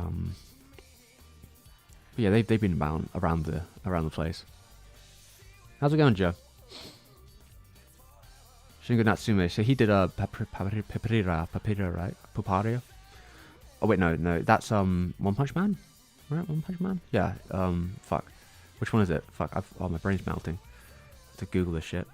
One Punch. Yeah, the One Punch Man director. Yeah. One Punch. Oh fuck. Restore chat. I lost my chat for a second. Oh god, I've lost my pole position. Oh, okay, I see my chat is not working when it's not popped out, so I have to pop it back out again. Brilliant. Let's get back to it then. Where were we? What was it saying? Yeah, so Natsumi should get a dream team together to work on a new episode of King of the Hill. Oh god, I would love to see that. Oh my god, that would be the best thing ever. Oh, I would love to see like King of the Hill with the guest animators from Japan, like a Natsumi getting together all his Madhouse talent, and it's like, all right, what are we doing today? We're making an episode of King of the Hill. That would be so brilliant. Like, I like the idea, Hank Hill in another world. He'd be like, the damn heck? And I don't know, maybe he goes into like virtual reality or something. I'm trying to think of how they would make that work. Either it's like a fever dream, or it's virtual reality. He's like, Bobby, where the fuck are you? No, he wouldn't swear. He wouldn't. Would he? He'd say kick his ass, right? Bobby, come out of that virtual reality game. I swear to God. I don't think I could do a Hank Hill very well. But I do love the what was that clip? It was like the clip that went around for ages. The like, I'm gonna bust clip. That's such a good, easy clip. I mean, King of the Hill is pretty goated. I don't know. I see most people here have heard the stories in the chat that like in Japan there are like people who dedicate themselves to like watching like Western cartoons as well, and they have like forum fights about if the dub or sub of King of the Hill are better. I mean, the original is obviously better, but like I think it's funny that they had those conversations still. You know, nothing really changes, eh?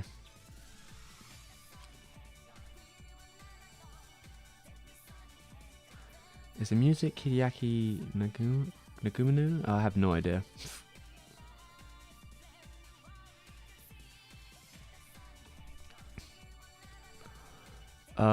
But yeah, I love the idea of them having like a very expressively weird episode of King of the Hill. It was just animated by Madhouse or something, and just not bringing attention to it. It's just like another episode of King of the Hill, but something happens that episode, it goes fucking wild.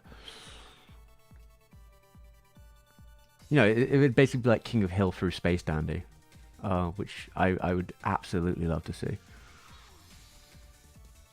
Yeah, maybe they go to space. That would be cool.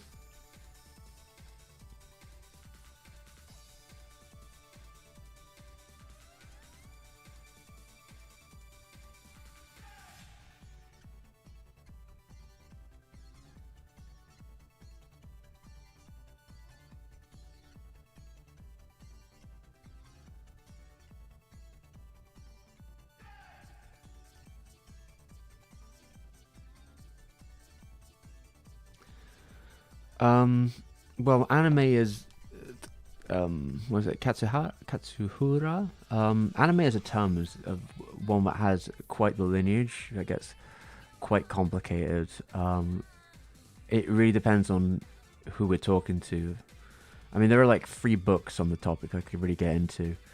I don't know if I want to get into an entire circle jerk about anime definitions, because the way different people use it is different. I mean, Japan is at the heart of anime, but like, you know, if the animation industry, you know, the anime industry does collapse, it's also, you have to kind of recognize that anime has always been transnational in a lot of ways. It has always been an international production transnationally since the beginning of how we define it.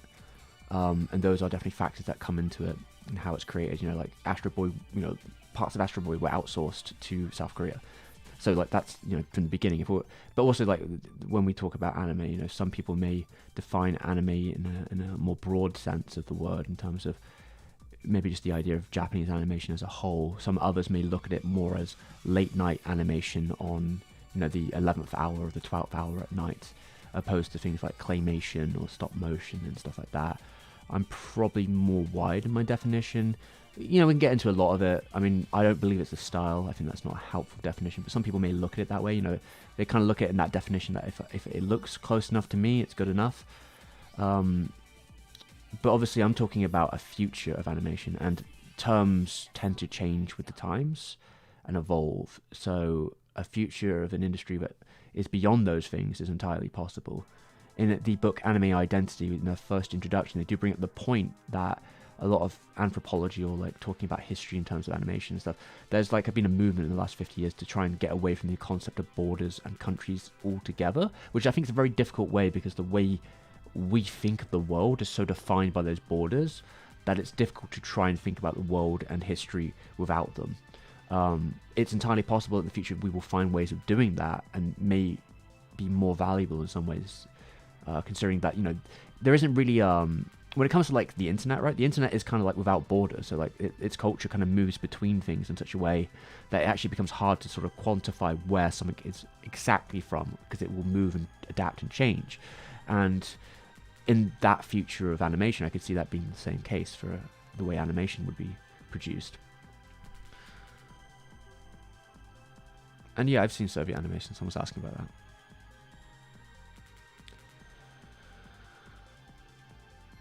I mean, you could also, I guess, I mean, in a more anachronistic and silly way, maybe you could look at something like, you know, when A draws an opening for an anime, you know, like when even the 4chan kids get together and they all draw one frame to do an opening animation for something, like if it would be Cromartie High, or I think they've done it for other stuff I can't really recall.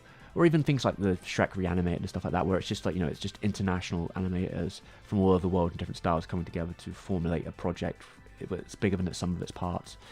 I do think projects like that are actually really fascinating pieces of like communal art.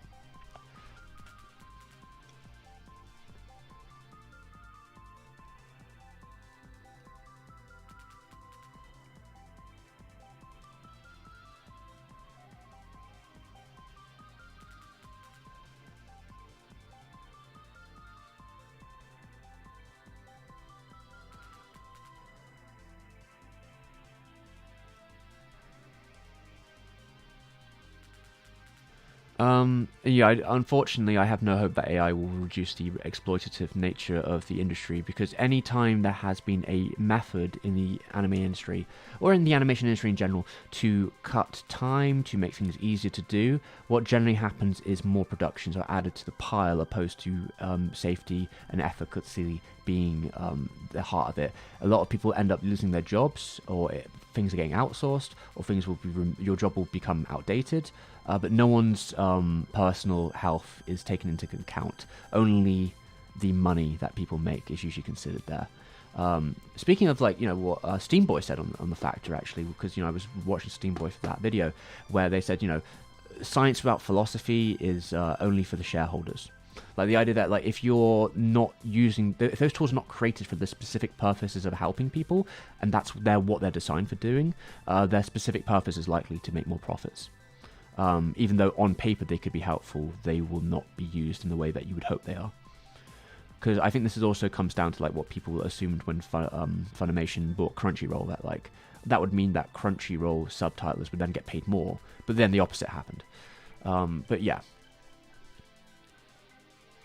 I don't have any hope that AI would help the future of animation in any way, because I don't think it's been designed to do as such.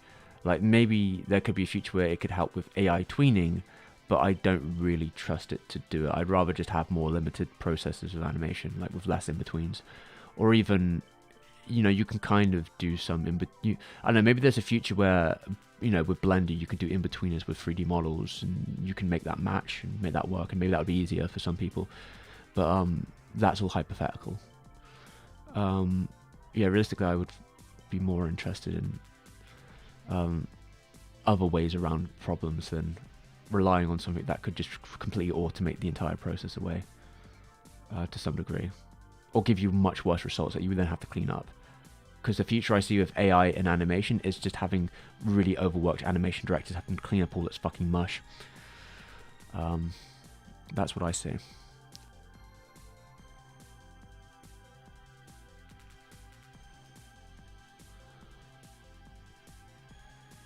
The idea of Hank Hill saying Henshin to me is so fucking funny. Like, he goes, "I'm about to kick your ass, Henshin," transforms into fucking Kamen Rider or something.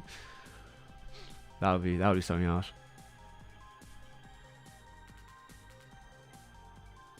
Yeah, King of the Hill does have fans in Japan for sure.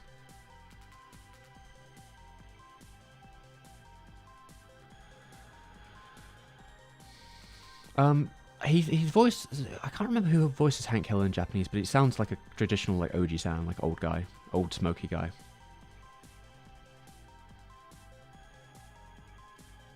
You can't imagine other countries enjoying Western cartoons, but they do. They do everywhere. I mean, in the UK they watch American cartoons, so, like, in France they do, in Hungary, in Russia, like, it's just, yeah, everywhere. I don't know, like, cartoons are kind of everywhere in the world. They get, exported to every other country. Which studio animated sequences in Cable? Yeah, someone else has got that. It was Studio Production IG.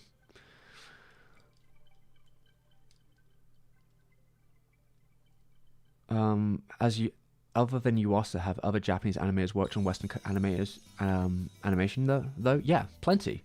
The whole 90s Disney afternoon was mostly outsourced to Japan and Korea.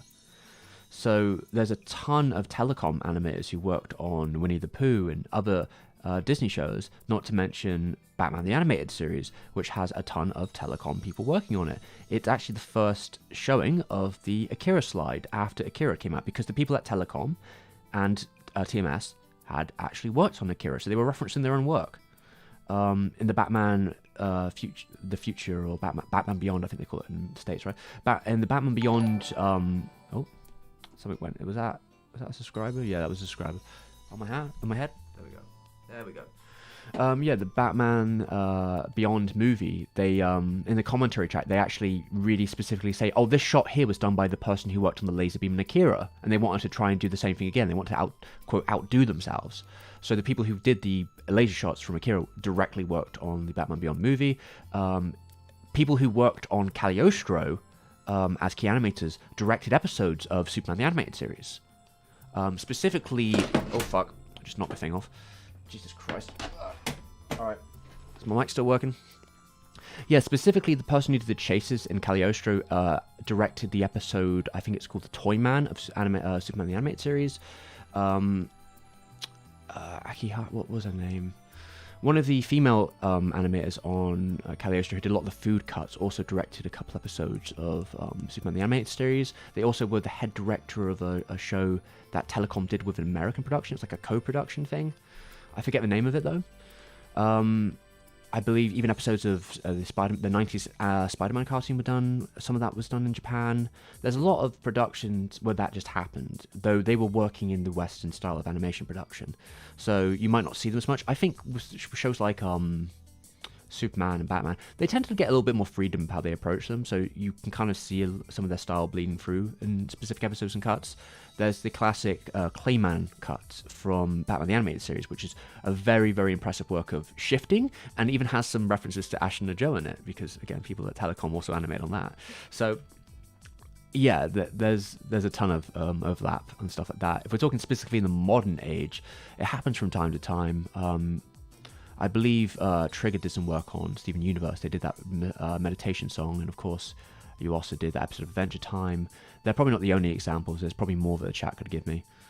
I think Piero worked a little bit on Korra, the second season or something like that, somewhere. I don't think it was the most smooth production, but I think they did a little bit there. Or you have 4C who did the animation for Thundercats 2011. So yeah, we could do this all day.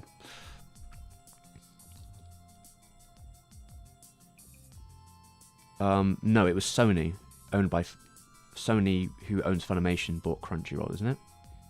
It's that way around. So yeah, Sony owns Funimation, Sony bought Crunchyroll. Not the other way around. And then they use Crunchyroll as a brand now, because it was a bigger brand. So they absorbed it, so Funimation doesn't technically exist, because they just rebranded it as Crunchyroll Dubs.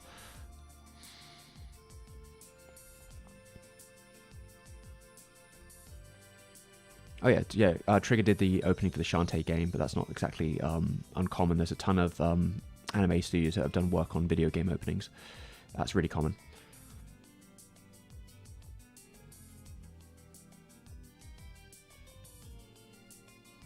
Yeah, I mean, anime is technically a French word, but it's anime dessin. You wouldn't necessarily use anime on its own. It'd be anime dessin, which is like drawn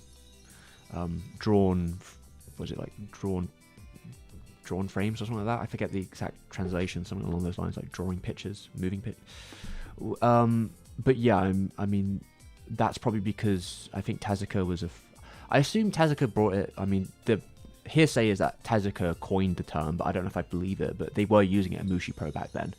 But you know, a lot of animators back then were really into French animation, so I wouldn't be surprised if they just took that from there, or if it was just like more of a cheeky thing where they were just shortening the word animation, because the way they were making it was short form animation. They were making very limited, 7 frames a second animation, so they just shortened the word because they're also shortening the process and finding all these workarounds to make that work. Either or, basically. I mean, France was one of the first countries that got really into anime. You can see it, like the stuff out of France that comes out of France these days. You can tell the influences there when it comes to animation. And several French companies or French animation studios do work and help in the anime industry. So there is that. And there are shows like Aubin Star Racers, which I believe were animated in France, but very much in in a similar way as an anime was, like production style wise. Yeah, Frozen's popular in all countries, to be honest. It's very popular everywhere. Have I watched Black Sun? Is that Kamen Rider? No, I haven't got around to it.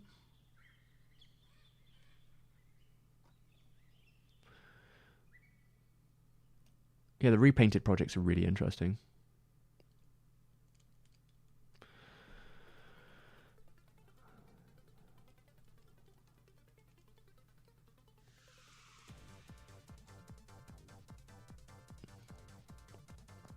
What were we saying anyway? I've got to try and catch up now.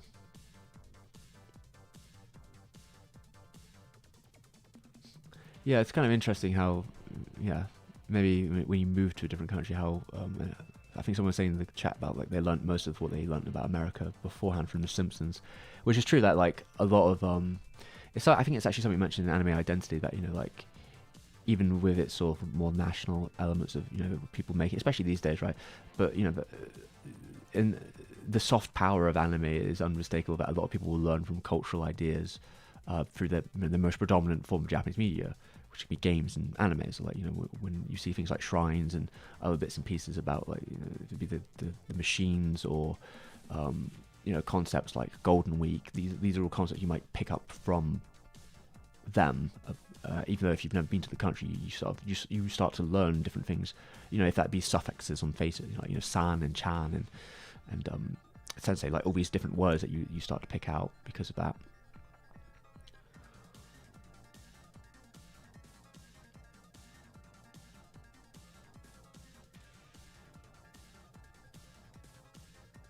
Boomhauser speaks clearly in the Japanese dub. That's fucking ridiculous. That's outrageous. That's actually slander. I think they should just fire all those Japanese voice actors right now. Just end it. Not even worth it. They bring back the series? Nope, not in Japan. They're not.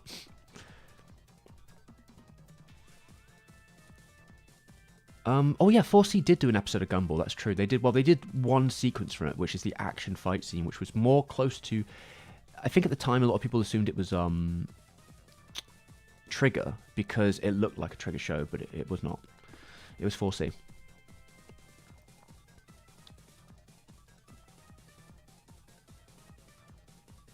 Animated drawings. There you go. I was somewhere close. I was somewhere close when I was saying stuff. A little bit close.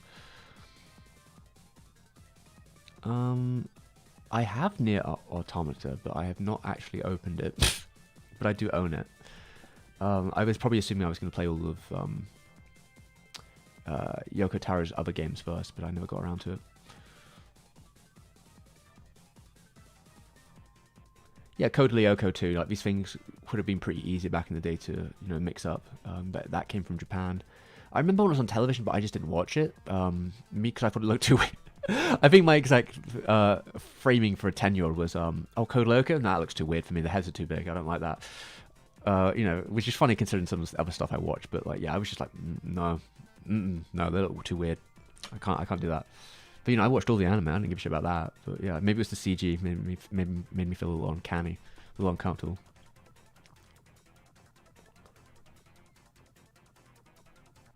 Yeah, I've seen that Asamanga Daioh.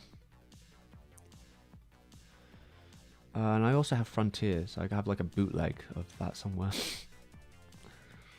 I don't know if it's gonna get is it finally gonna get an official release? I forget if it did or not, because there was a whole deal that went through. But maybe now Crunchyroll owns Funimation. That's a, well, other way around, I guess. I guess that wouldn't have affected their deal. They had like that stupid deal with you know, the rights for Macross are like insane with the amount of companies involved.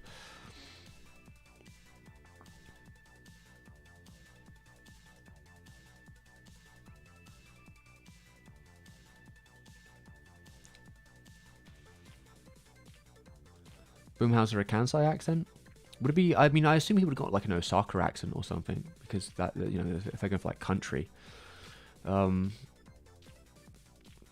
seems a little bit strange.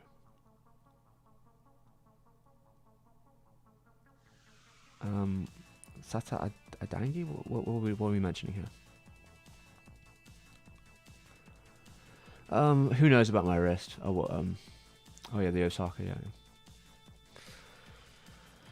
Yeah, I don't know. I mean, I'm living. That's all I can say. I mean, I did a lot of animation at that end to that Arno one, which was suffering, but I did get through it. So I don't know if I'm going to do more than that for a long time. So maybe my wrist will sustain itself. But I did buy a new wrist guard. It's in the other room. I'm actually not wearing it right now. So yeah, I guess it's not feeling too bad right now. But I did buy a new one. Fits nice and snug. My other one was falling apart because I've been wearing it non-stop for 2 years. But yeah, I've got a new one that's fits and it's nice because the other one, the straps are falling apart, so it barely even kept on. So it's good to have that protection when I need it. God, there's a lot of Sonic music, isn't there? I'm still going. How's it going, Rob? Hopefully we'll do more long form in the future, JBH. I had mentioned earlier, yeah, that there's plans to hopefully do maybe Mononoke. See about House Moving Castle. Maybe that will happen this year. I don't know. But yeah, I definitely got more long form ideas in the bank, and maybe some shorter ones too that could be interesting. If I can make them fast enough, that is.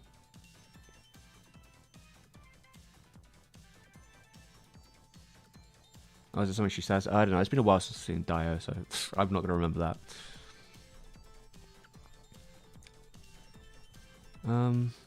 Yeah, that's how it's been. I don't know if I've got anything else to add to the add to everything.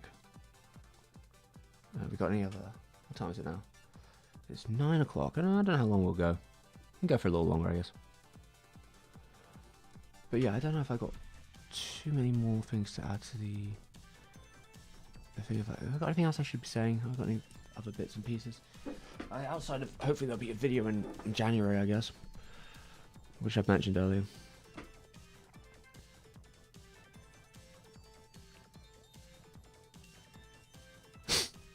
No, I don't know Tim Rogers myself. I know of him because back in the day he got quite infamous for a blog he used to have. He did this piece on Metal Gear Solid 3 that got quite, I guess it was kind of, a lot of people talked about it back in 2004. I mean, that's a long time ago now. It's pretty similar to, I guess, what he does now, but it's obviously a lot shorter. But yeah, the way he was sort of approaching talking about Metal Gear Solid 4, I think at that time was usually considered quite unconventional, but he's also quite infamous in those circles. I don't know, because I assume a lot of people know Rogers from his video career, but he did spend many years as like a game journalist and also translator, working with people like Suda51. And there's a couple infamous pieces that he worked on, including a preview for Final Fantasy 13, which my friend showed me, which was really infamous because of how much backlash it got. Because he did a shtick on a preview, like a world exclusive preview. So that's a very funny performance piece idea, but there were a lot of people who were like, I'm looking for a preview for the new Final Fantasy game, and that this is literally the only place that has it, and this is just 9,000 words of you talking about going to a dentist and drinking beer, that you don't even, it's like fucking a whole paragraph about this fucking game, and then being just like so fucking confused, like what the fuck what did I just read? Which, yeah, that's an interesting one. But no, I don't know him personally. I think I have once talked to him on Twitter once. I didn't actually at him, but I remember I think I'd said something to a friend about like, I remember seeing a bit of a video he'd done where he mentioned that he played Doom on the keyboard, and I was like, oh, it's a shame he played it on the keyboard instead of using a mouse, because the game wasn't actually made that way. That's a common misconception. And then he messaged me being like, no, I have a $600 Japanese keyboard, and it's really good, and I actually found it better that way. And I was like, okay, cool. Cool story, bro. All right, nice one. Have a good day. He's a character, for sure. Yeah, don't personally know him. I'm not too into random tangents. I try to keep videos on topic, and I think that's quite difficult, but I'm not like too big in adding personal tangents, usually, unless it's like relevant to the concept or going too far off the beaten track, just because the more I have to put in a video, the longer it takes to make. So like that's what I'm usually thinking, like I need to keep this trying to be focused, like in my own way, like my own like through line. I don't want to like do this, because if I do, it will never get finished.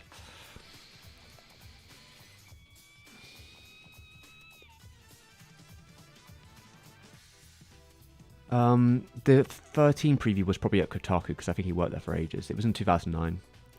I mean, there's also that infamous thing he wrote in 2010 at Kotaku about Japan and living there, which I don't really want to get into because it's a pretty bad piece of writing, if I'm honest. It's kind of racist too.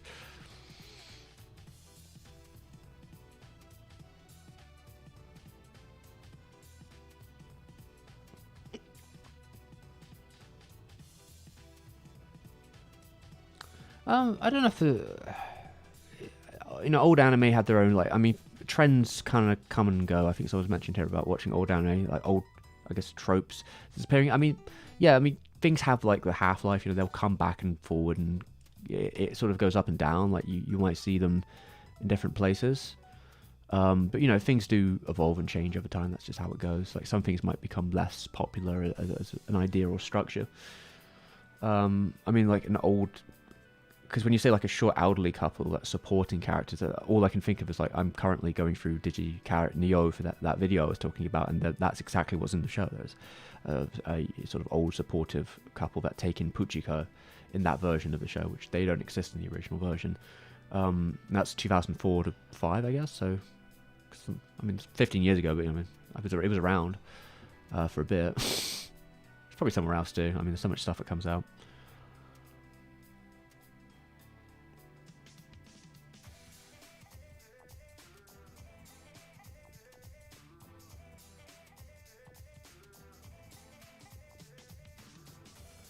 Yeah, I mean, making any 2-hour video is actually quite a nightmare, especially uploading it, because my internet's not that fast. So uploading long videos to just get copyright striked is also the biggest existential dread of my life.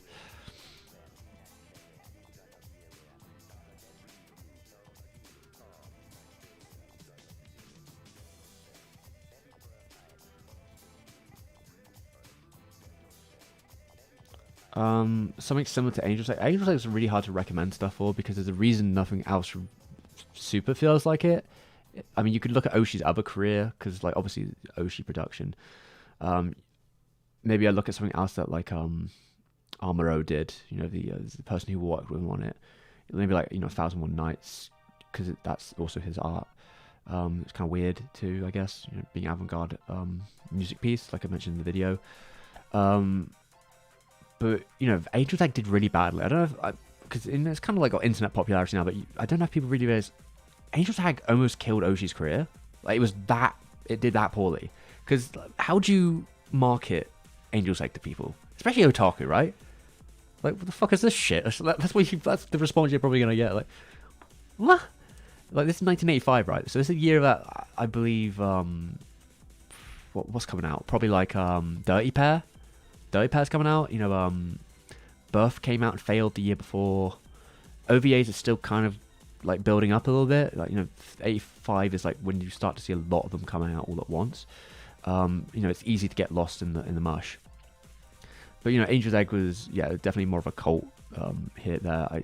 Maybe you want to watch some fucking Russian avant-garde filmmaking. I don't know, like I don't know if you're gonna find maybe some Soviet animation too or something. But I mean, I thought Night in the Galactic Railroad, is that the title? I thought that had a similar kind of slow burn, kind of dreamy atmosphere.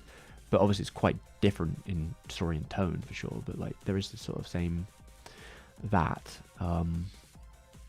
It's probably, I don't know, someone else in the chat probably has an example of something weird like that. But yeah, I think there's a good reason that you don't see too much stuff like that. I mean, people talk about Puparia earlier. Puparia, I could absolutely see someone saying that reminds them of Angel's Egg.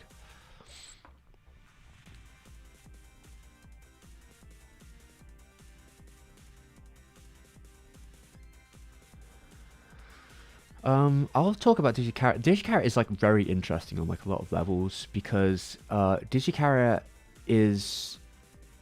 I'll get into this video. I mean, maybe I'll give you a shorthand of what this is going to be about. So Digicarrot is a show that was created by a company called Broccoli. Well, it was a project. It's part of a multimedia media mix project. Broccoli runs a store in Japan called Gamer. Literally Gamer. I thought it was a joke at first. I was like, they don't have a store called Gamer. And I was like, when I found, no, they really do have a store called Gamer. And unsurprisingly, they sell games and shit. So effectively, they had a store, and they wanted to create a mascot for the store. So this is early days of Akihabara. So Akihabara is becoming what it becomes as we know today. So this is like 98. This has happened 97, 98. This is slowly beginning to happen. So they start questioning their members, people who go to the shop, what elements do they like in a character? And this is when we get into something called the database, the idea of like anime characters like Ray. Ray's a very good example of a database. The concept of like this is the character you're presenting to people, and when people think of that character, when they create new characters, they take them as a template. They start taking bits and pieces from them. You know, maybe you take the red glowing eyes of Ray, maybe the quiet demeanor, the blue hair or the colored hair, the sort of otherness, the quiet candor, the sort of wide-eyed naivete at times. Maybe it's the outfit. Maybe it's the little things that look like horns. When you come to Digicarrot and Dejiko specifically, you can kind of see that work. So it's like, what do these people like? Green hair. We get green hair. Cat maids. Made popular in the 80s, but then come to go, all right, she's a cat maid. What else they like? Oh, what about a princess character? Okay, she's princess. What else you like? I like it when characters shoot laser beams. I like action animation. Oh, okay, she shoots laser beams. Bowels. You know, that comes to the figure, and then what else do you have? It's like, okay, well, she's also a complete gremlin. You bring that into it. It has the demeanor of a cat as well, but you have all those elements there. The green eyes too. There's such a magnitude of things coming together for one character that has been handpicked to be that as a character. I mean, some of that might not even came until later, because we're starting with the mascot, so maybe we're talking strictly the database of imagery. But then other characters come, like Digiko is successful, and other characters come, and then from there a manga series begins. And because it is a multimedia project, it all starts at once. So it's like, okay, we want to turn them into a franchise, and this franchise is unintentionally making the brand of broccoli larger, so that they can sell more stuff and shit. Like, that's like the thing. And a lot of people, I heard it came to the States back in there. A lot of people have no context to that, because there are no gamer stores in Japan, in America, so you wouldn't know any of this side of it. But the reason it's set in Akihabara, the reason that she works in the store, is because she's literally the mascot, and that on itself, as well as the concept of how she is almost like a community created character. She's the equivalent of Garfield in anime in that way. She was built specifically out of things that people really liked at that time, and then all the other characters similar. Thank you, subscriber. Yeah, she was built that way. But yeah, there's so many things you can talk about there. I mean, you could get into the moe aspects too. Because what's really fascinating also about Digicarrot is the characters have a very strong, big-eyed, bulbous-faced, cute aesthetic. The maximum energy of that period of style, like really blown out. But most of the time, those characters don't look like that. They're not a model. Because most of the show, the characters are not a model. They're just pulling weird, silly faces all the time. In such a way where, like, it's just completely alien at times, and like, yeah, so like model doesn't even fucking matter to the show. So all that production mascot shit, like a lot of the time Dejiko does not look like that, which I think is part of the fun, that like they are quite willing to just break those molds. But yeah, there's so many different elements of that, and of course there's like games too. There was so many different little bits and pieces of that. And when they redid things, like when they made new series, the way they completely reassessed everything, it becomes meta in a way, but it also just throws the continuity out the window. So every version of the story has a complete different world and continuity, which is wild to think in an American sense, because if you're thinking about stories, they don't usually do that. But like, yeah, so like Digicarrot, you've got the original Digicarrot Neo, completely different world, similar but different. And then you've got the one about like baby Dejiko, where they kind of hard go into the early princess days of her on her planet, which again seems to have no connection to. Maybe it has connection to Neo, but it's very maybe as a prequel, I guess. But then there's another spin-off to another character, and then you have Winter Gardens, which to me is the most interesting of that, because Winter Gardens looks nothing and is nothing like Digicarrot at all. It plays out like a straight romance story you'd see adapted at KyoAni. It's 2 episodes. Digico exists in it, but now she is 19 years old. She has no characteristics basically of her prior self outside of the design having characteristics of it. She still has a sister. She still lives with her. She still works a job, but that's the only bits that still connect. But it's still part of it. And I was really like double taking. I was kind of like, it's Winter Garden, because that's the store name. I was like, is that actually a Japanese store? I was having a really hard time seeing if it was real. I don't actually think it is real. From what I saw, I didn't look into it too far, but like I was just really just like, is Winter Garden just another store they're trying to promote now? But maybe it was the one just made for the show. I don't know. Maybe it's dead now and I can't find the records of it. But yeah, there's so many different levels to it. Even in Nioh, it might be something I go into. I don't know if it's worth going into, but Nioh has such a focus on the idea of a small town community. It really, really digs into it. And it's about a multimedia project made for a giant company that lives in Akihabara, and it is now talking about, I don't know, some offshoot. It's not in Akihabara anymore. It's some offshoot maybe in the Kanto region. And all the stores are homegrown stores. None of them are like franchise stores. They're all like family run businesses, and it's such an opposite position to what they are actually selling that it's kind of interesting in that way, because there's even episodes where they like literally do like a TV broadcast that basically his job is to sort of preview every shop in that city, like in that town they live in. And the original show is so insular that it doesn't really care about any of that. It's just like one shop, maybe 2, and those characters. But this show is so focused on the town aspect. Like that's something that you could totally go into as well. Like what it says about Japanese, like the idea of a Japanese small town. Yeah, in the eyes of a giant multimedia project. Well, giant, I mean, Broccoli ain't doing bad, I suppose. But, definitely a lot bigger than any of those small companies. And just other things that it does. Like there's so many different things to look at, which is why I find it so fascinating. Because some of that's even outside of the show itself, but just like, yeah, everything comes together in such weird ways.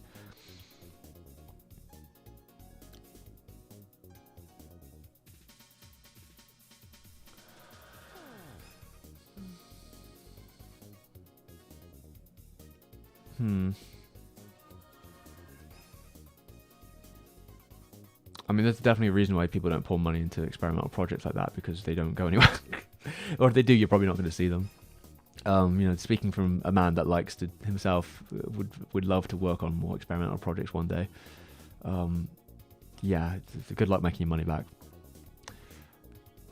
I mean, I guess if you could find an audience for that, you just fucking hard sell it, hard fucking eject that. But people are fickle, so like, that would be my worry if I was someone like someone who worked on Puparia, right? Where like it's like, okay, they really like this animation, but in 5 to 10 years, whenever I do the second one, are they still going to be around to give a shit? I don't know. Like, will it perform the same, or just like will it completely flatline? Who knows? That's always a danger.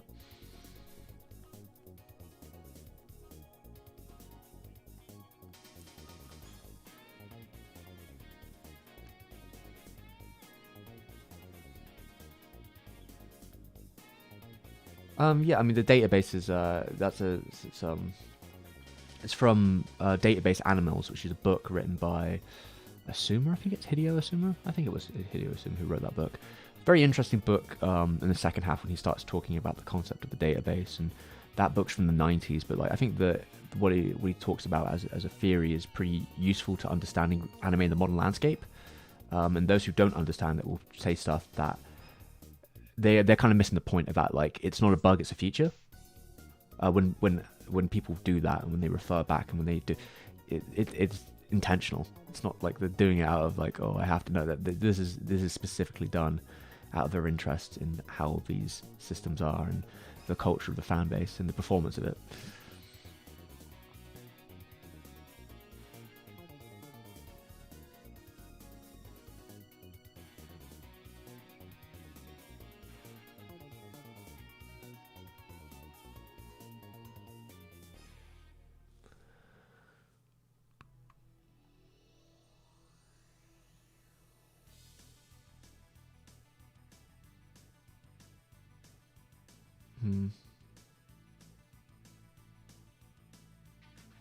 Yeah, like DigiCarrot is so fascinating. Even stuff like I think it's M2. M2 made a DigiCarrot game. Now M2 is mostly known for porting of other games. That's generally what they have a couple other projects under them, but they're a pretty prestigious company. M2, they did a lot of the early helping a lot of the early Wii ports as well. They've done the Panzer Dragoon port on the PS2, which is quite infamous for being a very solid port for its time. I think they did Castlevania's ports recently to Steam, but they have a ton of credits, M2, but they rarely make original games. I'm pretty sure they did, and they made like a business sim for the GBA for DigiCarrot, which is like such a what? That's what's so fascinating. And there's also like a typing kind of internet game on the Dreamcast for DigiCarrot too. There's a Mahjong game. It was such, and also there's the live performances, which in themselves are so. When you see footage of them, I think they look like a riot. But the three voice actors were the musical performers in the show and in real life, and they go on set and they perform for the people who watch the show, and they perform the songs from the show as they do as the characters. They're not in the actual outfits, which I thought was I would have liked to see that, but they're wearing idols. It is that's another factor. That technically that Deijico is an idol in the traditional sense, and that the three trios are, as Metabots would put it from the 90s, they're like the classic sort of 80s, 70s idol archetypes, which is little sister, sort of girl next door, and like older sister. Now Deijico is, I guess. Oh wait, was it best friend?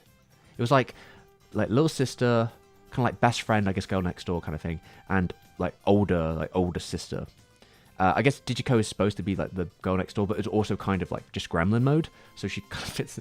She's somewhere a little bit more abstract. But the other two, like Pujiko and Rabion Rose, they fit into those archetypes very cleanly as the trio idol culture sort of situation, which I think that's quite fascinating in itself. Because they do literally become idols. Like in real life, these voice actors went on, did tons of shows, and had tons of people there waving sticks and having a hype time. You can find clips of it, and they sold live CDs and such. Like it was such a thing like that. And there's a story too about the time. I think the 15th anniversary of DigiCarrot, because there was basically a time where they stopped doing shows, and it just became more of a brand thing. And I think that Broccoli as a company was sort of kind of crushing a little bit. I think it was falling out as soon as the boom, when market crashes come in, the DVD boom would kind of like slow down, but it's ending about 2006. So that's happening. I think at the 15th anniversary, they announced new voice actors, and I don't think the fans like that, because quietly a couple of years ago they brought all the old voice actors back, so I assume that was a very and to be fair, I don't blame them, because those voice actors are those characters. Like, there's no way around it. Like, Deijico is that voice actor. I can't see it any other way. Like, it's so connected to that, that I honestly don't blame people being like, nah, I don't buy it. That's not Deijico. That's not them. And I think there's a point I would love to make about the idea of, because they're idols, they are digital idols, and digital idols now are very much a reality in VTubers. But these were like the digital idols of the late 90s to the 2000s. Like these mascots, these characters that are digital. They are digital in the 90s definition of the word. These sort of digital characters that sort of exist everywhere and are transferred and stuff like that. But they're shorts, because the original series is 3-minute shorts. They have the same energy that you might see in like maybe Hololive shorts. Like that sort of more sporadic, crazy energy is absolutely there. And I don't know if that was an influence for Hololive or if that's just unintentional. But that's an interesting comparison when you think that I think last year, Deijico became a VTuber. To promote the new series, they've done several live streams in 3D virtual YouTubers, where the voice actors have presented themselves as the characters as performance.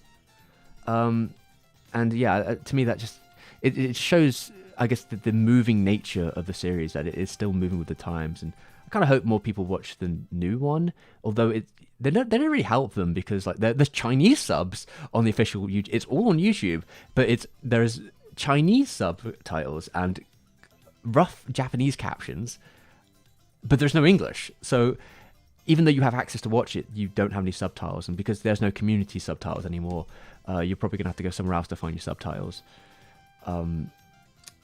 So I guess maybe they're marketing to a very different demographic now. Probably more towards Asia than they are looking at English audiences anymore. But there's probably some subtitles somewhere. But I mean, those are only 3-minute shorts, so. But yeah, it's kind of a return. That, you know, reviving the series in itself is quite fascinating. Even though, like, even the staff members, because for the most part, a lot of DigiCarrot, the anime, was created by Madhouse, and it has had a consistent director throughout the whole series, even to this day. The one that came up this year, all the same director. And some screenwriters have also followed through, and that director, because of the smallness of the project, he also did some, like, maybe some boarding and writing too on the original version. So there is kind of like an interesting through line of that. Maybe less so now, I guess. It's been 20 years because it's a completely different studio now, but the director's still there, so there's kind of, they are keeping that lineage in a weird way. And I guess there's somewhat, you know, the director themselves is probably somewhat involved in like how the show feels, just because, yeah, I think they will kind of, the manga, the show, the mascot, they're all, there's not really any hard or fast rules, it seems, in terms of, like, as long as it hits the core dynamic, they can do what they want, and that seems to be how it was with Nioh, which goes in many different directions.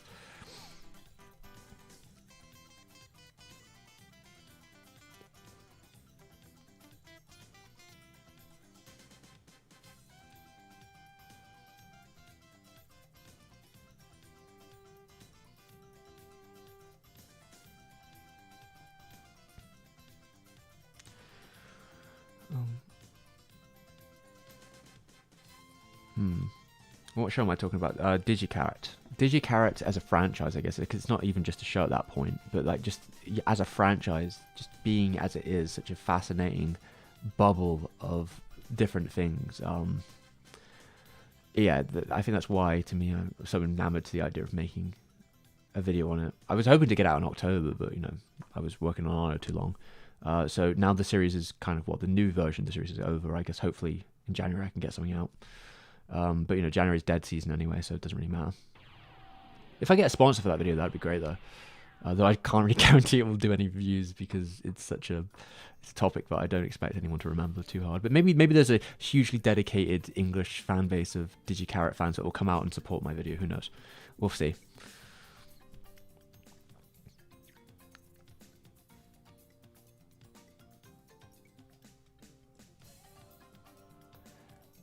I'm glad I don't think the GBA game was translated, and if it was, maybe there's a fan translation. I mean, I think I had it. I was going to play a little bit, but my gist of it for the video would have probably been me saying something like, "Look, I'm a YouTuber. I don't know shit about business, so like, this game's no good for me. I'm going to be no good at a business sim."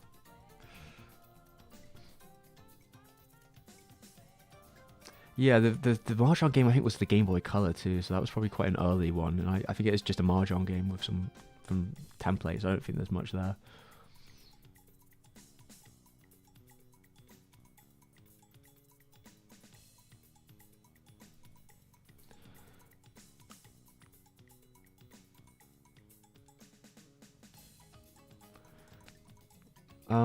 But yeah, like, as far as, you know, pretty much every version of DigiCarrot that has been released in some form is usually similar character. It is very much the media mix approach, where they're all like, the characters pretty much stay pretty similar, but the worlds themselves change within every entry in some way. Like, they're very frivolous about that. They don't give a shit about continuity, though they do sometimes like to self-reference themselves. There's a very interesting sort of meta element sometimes of Nioh where they very cheekily reference something from the original show or a different version, in a very winky way. Like, there's a whole episode where Dejiko, who now knows nothing of Akihabara, goes to Akihabara for the first time, and it hates it. Absolutely fucking hates it. It's like, oh, it fucking smell. It's warm and smelly, and there's people charging everywhere. And she gets lost in there in the weeds of Akihabara. I think that's the end of the episode. Is literally them getting stuck in Akihabara and can't escape, which is the funniest meta commentary of the existence of being a mascot in Akihabara I could think of. But yeah, that in itself is just like little things like that are always fun to see with the show. How's it going, Gil? Yeah, I'm still going for a little bit. I don't know how much longer I can go.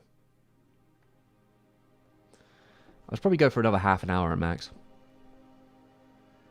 Yeah, I've just been talking about We ran out of questions at some point. I ran out of questions on my list, and I started just talking about DigiCarrot because I said, yeah, that'll be my next video.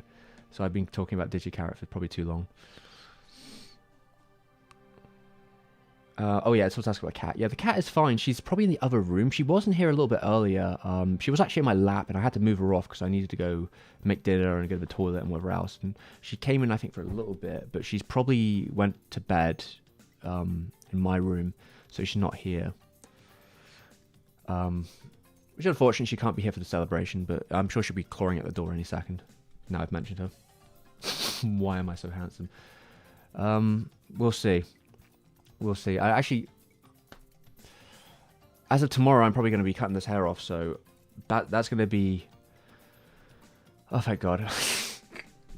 You know, I don't actually think I look too bad with long hair, but it's such a hassle. It gets in my eyes all the time. It stresses me out. Like when I'm trying to do stuff and the hair's like this, and I'm like, I can't. I'm just constantly doing this, and I'm too much of a fidgeter with my hair. So like, I need to get rid of it. So tomorrow it's going, and maybe I'll cut down the beard a bit as well. We'll try and match them. We'll see. But yeah, I guess it wouldn't be so bad if it didn't get my hair in my eyes even. But yeah, I probably need a hairband or something, or maybe like a back thing. I think literally when I was doing the American Psycho bit from the top 100 anime thing, I literally pinned my hair back, like, because I didn't want it flying all over the place when I was doing the Bateman shit. So I literally like grabbed as much as I could and just put a clamp on the back like that. It was just like I need less hair. Just put all that like that. I was like, get out of my face. So yeah, should have done that for the whole video really.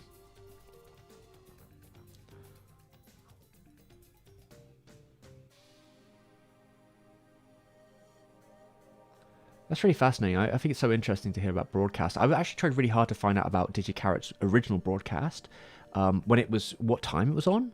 Apparently, from at least what I heard, it was like varying times because they're 3-minute shorts. So I assume maybe they were just like thrown all over different time periods. I saw one of the specials came out at 10 a.m. in the morning on one day. I got to find out what day that was, if it was a weekday or not, because I know that Nioh is a Sunday morning anime. And I think it feels that way. Like there's definitely that element to it, maybe more so than in the original show. To me, at least, I can kind of feel that element a bit more, which I think may come with the time slot.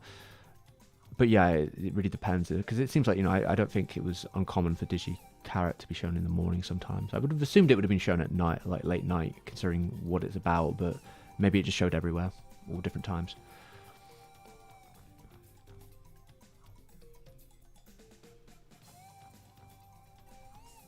But yeah, long hair. I usually don't let my hair go this long, but yeah, because of the Arno thing, I kept going. And then because I was recording the top 100 as well, I didn't want to cut it in between that, so I let it go. Oh, going to the States takes too long. I know, travel is a nightmare. I hate traveling. It's too stressful. It took me like probably take 8 to 12 hours for me to get to the States. I'm not going unless someone's paying for. Unless there's a free hotel and an airplane and I don't know, some other benefits, I ain't going anywhere anytime soon. Okay, Devon, I see we have a long time listener, first time caller here at the Stevem Radio. Devon says, is it Devon? I'll go with that. I love the video you put out about anime over the decades. Oh, I guess I assume you mean the new video, because I was like, decades? I haven't been making videos on YouTube that long, have I? Could well be. Brilliantly done, well edited. Incredible work on the heels of the Arno video. Yeah, I mean, I think it's a little sloppy at times, but mainly because I wanted to get it out before Christmas, and I didn't have time to spend 4 hours cleaning it up or double checking it, because I knew it would take an hour plus to export and then another several hours for it to upload. Though I have found recently I might be able to upload faster in the future if I go around someone. Another family member in the area, they have better internet. So I might just come on with my laptop and upload at their house.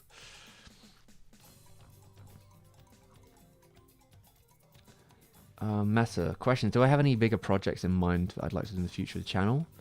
I mentioned some of them earlier because I had some ideas for next year, which maybe cyberpunk as a concept, Japanese cyberpunk mainly in anime, and going to anime, that could maybe happen next year.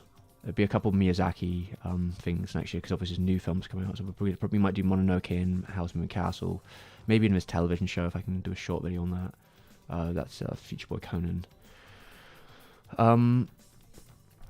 And there's some, I don't know about bigger projects. There's some funny ideas I've had. I don't know if they'll ever turn into real videos though. I've got a couple of ideas like that. Stuff like maybe like a Mushi Pro video, or maybe something around Tezuka production video. But the pitch for me for it, and this is why I don't think it will happen, because this is like fucking pipe. This is, to me, I think it's silly of an idea, but I think it's really fascinating to like even try it. Would be, what if I made a video about Mushi Pro or that kind of era in Tezuka Productions, but in the style of a 60s anime, like 7 frames a second. Like, I mean, I'll probably be on camera, but like when I do lots of sequences, literally do it in the style of a Mushi Pro short, like as an Astro Boy or something, you know, with the close-ups, with the 7 frames, with the zoom-ins, with all the limited processes at that time and other stuff as well. I can be a bit more free-flowing because, you know, you've got stuff like Ash and the Joe that also came from Mushi Pro a couple years later that really played with all kinds of techniques. But like, yeah, just trying it that way, and then also maybe the more like cartoony, sort of simplified characters. Literally making, I guess, an animated documentary. But I was like, that's fucking insane shit. Like, I don't know how the fuck I'd do that. But like, to me, that idea is like, but what if I did it? Because there's part of me was like, that's stupid. I don't even know if anyone would watch that. That sounds insane. You destroy yourself. But then the other part of me is like, yeah, but what if I did it? Wouldn't that be cool? Wouldn't that be funny? And then I'm like, yeah, it probably would be funny and cool, but also you probably shouldn't do that. But then there's the other part of me that then goes, yeah, but I could do it though, couldn't I? And then I have to be like, well, I guess, yeah, I probably could. I mean, even if it broke me, I probably could do it. And I'm like, yeah, you could do it, right? So that's the game. I shouldn't think about it for too long, because I would literally just convince myself to do it. I'll just be like, no, fuck it, you can do it. You figure out. Like Tezuka Productions and Mushi Pro, when it comes to a weekly deadline for Astro Boy, you just have to figure it out. Figure it out, man. Just figure it out. But yeah, to me that was always like a funny idea. But it would be, oh god, it would be such a fucking. And then there's doing a video on like Amuro of Final Fantasy fame, because his career. I have a couple books on him. I actually bought a friend a whole book and like a region 3 like documentary is in it. There's also that like he has like it's really interesting. He has like a 3D gallery. I think you can even get it on Steam. Like this like 3D gallery of all his like work. Like a lot of his works, you can see them. Like you can walk around and like look at all these works he's made, which would be good B-roll if I'm honest. But Amuro started probably best known for his work on the Final Fantasy series as the art director, but he started his career as a dropout from high school at Tatsunoko at age 16. He was considered like a prodigy, and he was an animation director there for like probably like a good decade. And you know, he did character designs and animation direction for a good period. And you know, you can still see him doing it in the 80s. Like, and he also did the covers for things like Vampire Hunter D. Then you go to move into video games. He did a lot of character design on a couple 80s things. I think vaguely you might see some of his designs referenced in that Vampire Hunter D. But there's also Aryan Saga, I think it's called.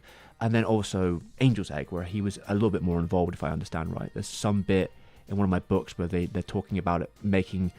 The pitch to them, it seemed to be, or at least he says, was the idea of making it like a fine art piece where it's quite interpretive and you can have lots of different ways of looking at it. That was kind of how they were thinking about it at that time, from his perspective, I think it was.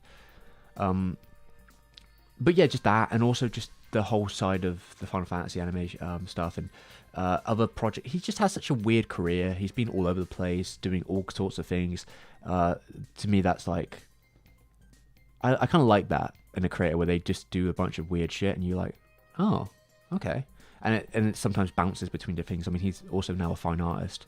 But yeah, I feel like there's a 40-minute video in there somewhere And that B-roll could be quite useful from him having literally like a 3D gallery game, but that might help for B-roll, because I don't have to worry about how I'm even going to present that, because a lot of it's going to be like illustration work, and I won't have as much. I guess I could use game footage too, and there's going to be other bits and pieces, so it's going to be a game of how do you present his artwork, right?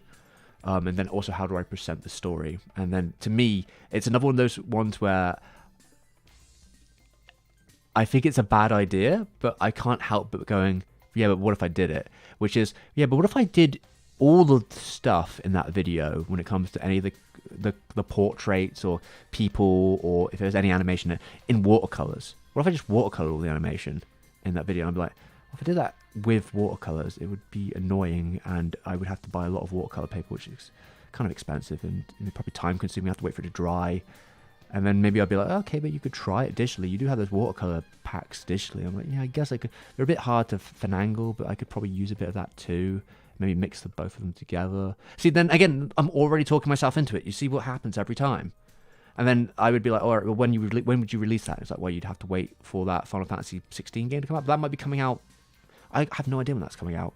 Is it early 2023 or is it late? If it was late 2023, then yeah, I probably could totally do it. At some point, it would be a little bit off the beaten path as a video, but if I made it in a quick enough time, and was smart about it, maybe it could happen. But again, it's one where I'm like, I don't know. Is there a video there? Maybe, but like when I start thinking about those ideas, it's the problem. When I start thinking about it, the things that make me interested in a project, usually the things that make me also hate the project by the end, because it'd be like, yeah, what if you did this though? Like when I see someone like Puparia, right, it makes me think like, what if you made a Puparia but in 30 days and you compared your process to theirs and made a video about it? And I was like, yeah, if I did that when the animation first came out, that would probably have been something. But I also think like, why would I do that? Why would I try and make my own Puparia? Like, I don't know, would I be making the exact same thing as him, or trying to emulate it, or would I be doing my own version of it? How long would that take to edit? Am I going to ruin myself doing it? But in my brain, I'm like, yeah, but think about it. Every time. So I have to be careful.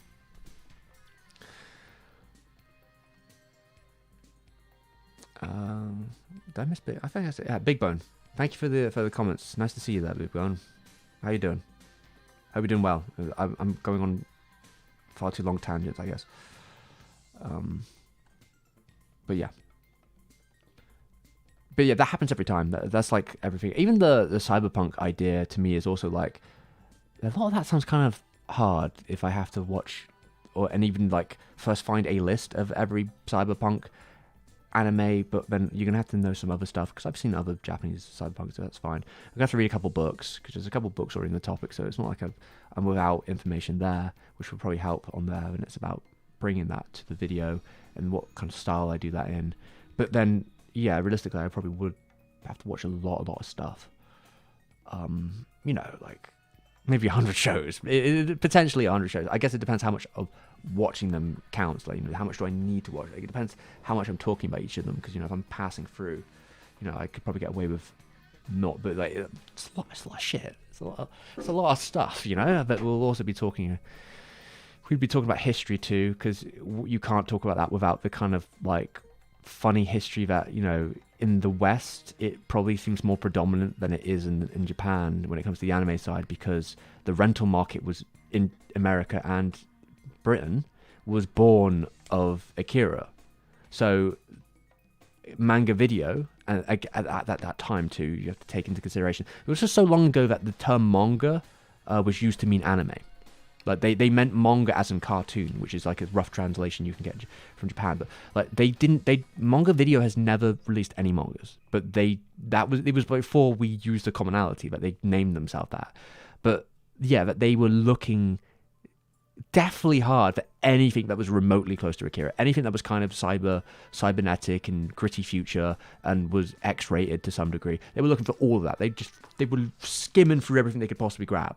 So you get releases that were like before Akira, but after Akira, and then they get so desperate at times, so they literally start funding them. And they funded like a third of Ghost in the Shell off the premise of like, we need more Akira, we need more things that will sell our rentals, will sell more copies.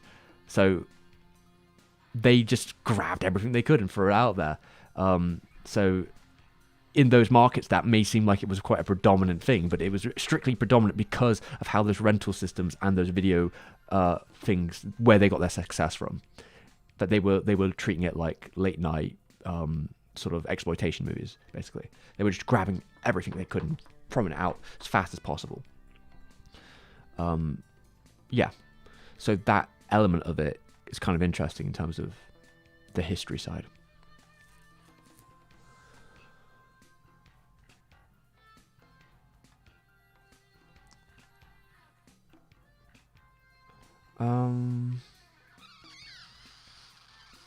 How's it going, Charles? And Meta. I think I've mentioned about Hero of the Thousand Faces before. I mean, the main dislike about Hero of the Thousand Faces can come from multiple angles. You could kind of come at that Campbell's kind of like a prick, and that Campbell's assertions are wrong. Like we could begin at it from like an anthropology perspective, that like Campbell's version of this idea of the Thousand Faces is just not true. He basically picked out some Greek shit and said every story in the world is like this, which is just not true.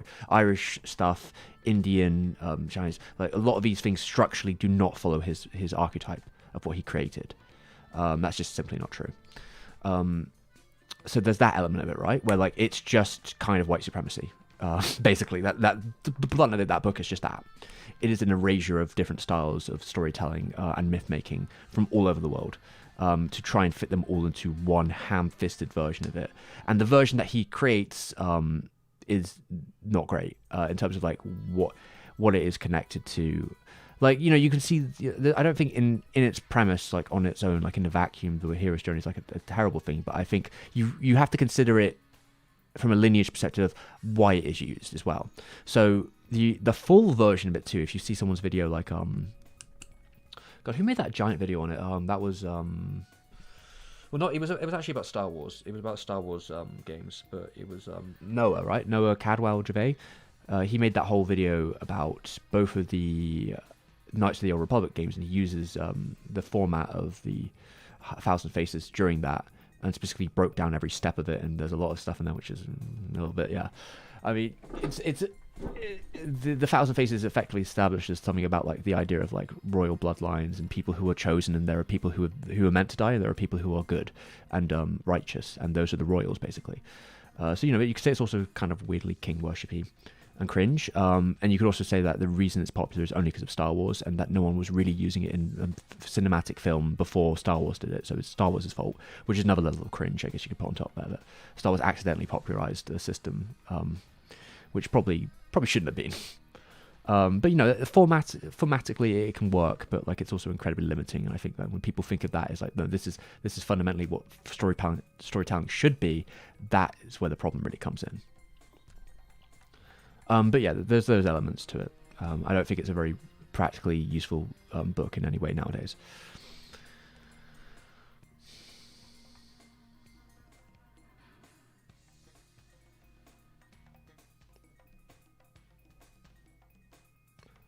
I couldn't actually find any manga video clips where they said Japanimation, but Japanimation was a marketing term for a bit, but I couldn't find any clips directly of manga video using it. They tended to say something like high-tech Japanese animation. I heard a couple of those in some of their ads. It doesn't mean they didn't use it at all. I just haven't seen it in the ads I saw when I was looking through archives of the ads. So it could be around somewhere. It wouldn't surprise me if they used that term, because that term was popular for a while during the mid-80s to the early 90s. Anime eventually kind of won over, especially when you get to things like the 1991 anime convention in, I think it was in California.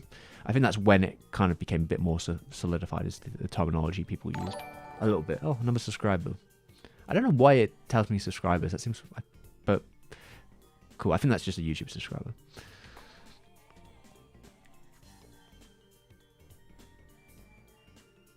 Most prized manga. See, I don't know. I don't know what my most prized manga is. I'm trying to think of what would be like my most. Usually, it's like what's the most expensive, right? What's the most expensive comic book I have or manga? But the problem is like maybe the most expensive manga I have is probably Nausicaa, I guess. And you know where it is right now? On my fucking tablet. Like, I just use it to prop my tablet up. I've read it, so it's just there. Like, I'm not taking. I'm not. It's not very prized, I guess. I mean, it's helpful, but it's propping up my tablet. But it's probably not exactly what you're supposed to do with something that's supposed to be that like prestigious, right? I just fucking shove my tablet on top of it so I can draw at a better angle. Sorry, Ray. Didn't mean to hit you. There you go.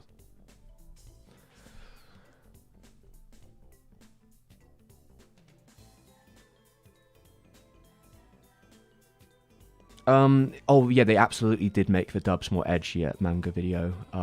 If they did a dub there, I think there's probably only a couple then, because obviously, like, you know, the British company doesn't tend to do their own dubbing, but there's a couple times they. Oh, I think the cat's here. I'll open the door for her. You coming in? You probably hear that. She's making her senile noises. You coming in? Alright, I'm gonna leave the door. You can figure it out yourself. Yeah, they absolutely did make things more edgy. That's definitely true. You can see that in some of it. It's really obvious. But yeah, it's just because they wanted to make it seem more like that than it sometimes was. I don't know if it was them, but there was a British company that dubbed the Devilman OVAs, which, you know, they have quite an infamously silly dub. I don't know if it was Manga Video that did it, but it was a British company, so I'm assuming that was for their release. So maybe they outsourced it to some dubbing company in Britain. There we go, the cat's here. Yeah, so, but, you know, the reason you can kind of tell, like, there's a tell there because some of the translations use British slang, but they're all trying to do, like, fake American accents, but I don't know if they didn't realise that wasn't, you know, back then, no internet, right? But yeah, they used a bit of British slang in there, which Americans wouldn't know, like knickers. But they are all kind of putting on, like, fake American accents, because I assume they're trying to appeal to an American audience too. So there's no British people. I mean, I think the idea of a British Devilman dub sounds pretty funny, but I mean the dub itself is pretty meme-worthy. But yeah, just the idea of them being, you know, like he's like, "Oh, I'm Devilman, I am," you know. He's like, but I don't know. I don't know really where they're going. So many silly lines in that thing. But you've been on the rain. You're a bit wet. Yeah.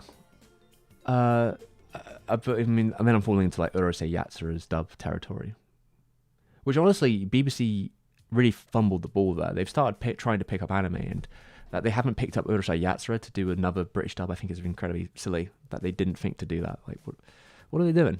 Like, that seems like prime target now. They should really be realizing that, but they're obviously just not in the game. Instead, they picked up Dragon Quest exclusively. They have like an exclusive dub for Dragon Quest on BBC iPlayer now, which is really strange. They literally forgot about anime for 20 years, and now there's Dragon Quest on. They haven't even advertised it. Like, I only know this from secondhand info, and I was just like, what? I don't fucking believe that, and it's true.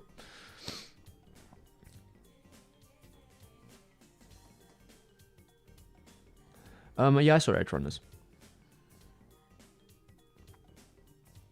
I mean, most of those dubbing companies back then would have tried to make them sound more American for sure, just because, you know, I think that's what their audience expects. You know, the audience would have expected them to sound American. It's just how it was.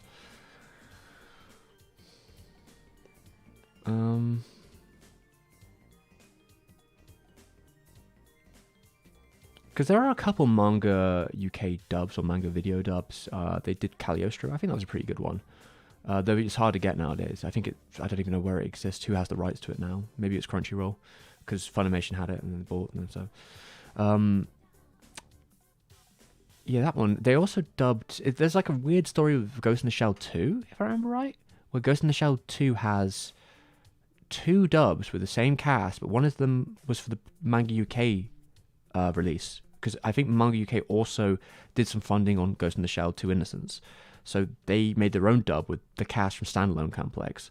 But then later on, the American company also dubbed it with that same cast again. So there are two dubs in English with the same cast for Ghost in the Shell Innocence. Maybe there's a couple of voice actors that are changed between that. And I have no idea which is considered the better one. I don't fucking know. Like, that's such a weird thing to happen.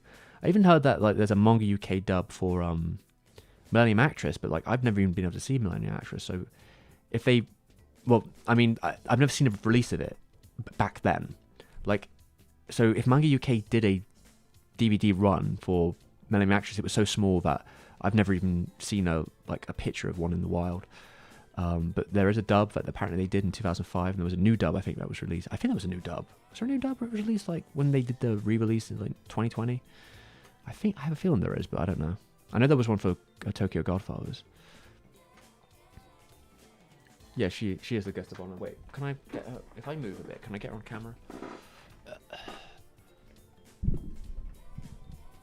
Oh, wait a minute. Maybe if I adjust my.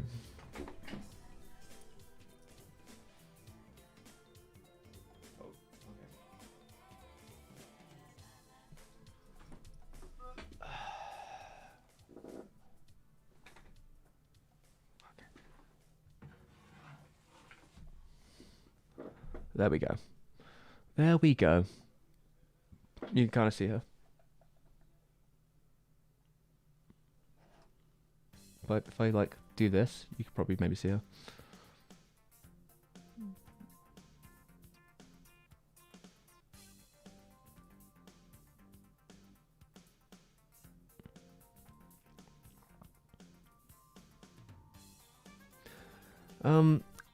I mean, Urusei Yatsura only had like four episodes dubbed, and it was a kind of a joke dub. It wasn't actually supposed to be like a proper thing. It was like a it was a kind of a joke thing basically. Like, yeah, so it was like 2 proper episodes were done. I mean, I think it's quite fun, but like it is like very loose because obviously they're playing with the comedy. So like a lot of the comedy was just basically adapted completely into British jokes, opposed to trying to sort of localize the Japanese humor.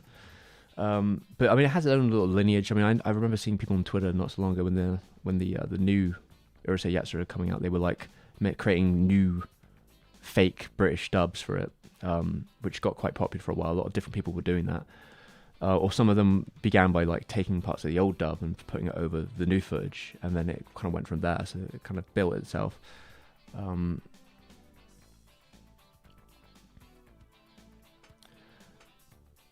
I mean, I think it's famous for. I think in a way it's just kind of an interesting sort of relic that Urusei thing exists, because again, it was never going to be a whole series anyway, so it wasn't like they were going to like change the material in full. It was always going to be like that kind of one-off thing. But nowadays, like, that doesn't really matter because you can find Urusei Yatsura in its original format, not that hard. Get out of here. There we go. Why does it do that for subscribers? I have to change my settings to make sure it doesn't do that in the future.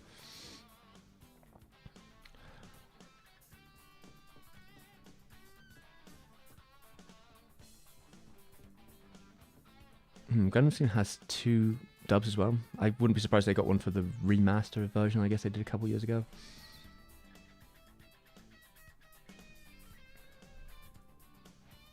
Well, I mean, the reason, if you watch the dub or not, the reason they exist is for multiple reasons. You know, they do serve a purpose for a broader stage, so people who are like dyslexic, or people with either reading difficulties, or even younger people, right? You know, when you're talking about like when I was 12 or 11 or so, and you know, when I grew up, I was watching anime in English because that's what you did.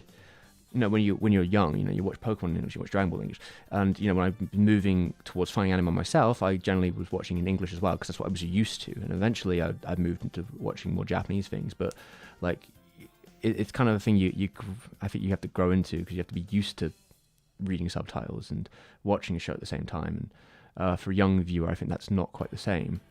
But there's definitely reasons that they should exist if you want it to hit a wider audience. But like the key is just to have the option. I mean, obviously neither are going to be ideal, like because you know, translation is always going to be a compromise. If it's a subtitle track or if it's a complete dub. But yeah, I don't really think there's anything bad about having them. But yeah, I think it's just having the option to have more options for people is always going to be good. Regardless if I'm interested in watching newer dubs or not, which usually I'm not too bothered about them.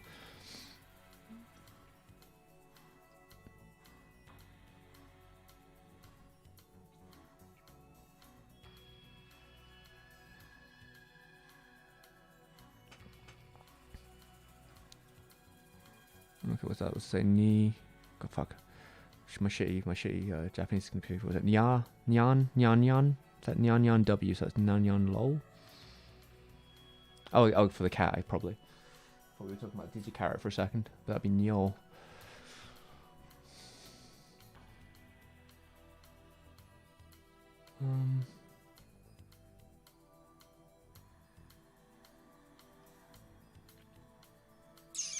Where are we?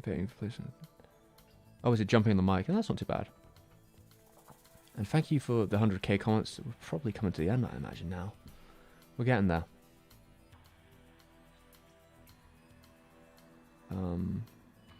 What are they?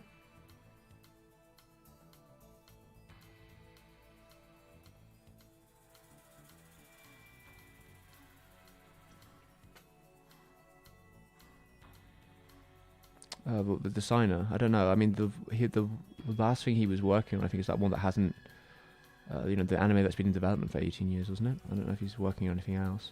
Despero? Apparently he worked on something in 2022. He did the original character designs for something called House in Complex C, which I have not watched, so I don't know what that is. Characters look cool. So apparently this was a mini-series that was aired in the United States on Adult Swim Toonami. God damn, so this is one of those Warner Brothers anime I've been hearing about. There's international streaming wars affairs. Only on Adult Swim. Huh. Fascinating. Maybe I'll have to check it out sometime. Sounds kind of weird. I mean, if it's a short, there's only 4 episodes. It's horror. Okay. Who animated it? Licensed by Warner Brothers Television. Yeah, I could see that. And the studio is Akatsuki?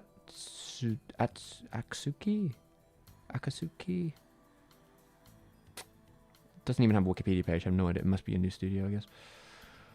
I know nothing about that. What are they, like 20 million? What are they, like 20-minute episodes? 4 of them? No, I guess that could be an afternoon. Don't know if it's supposed to be good or not, though. Oh, you learn something every day. There you go.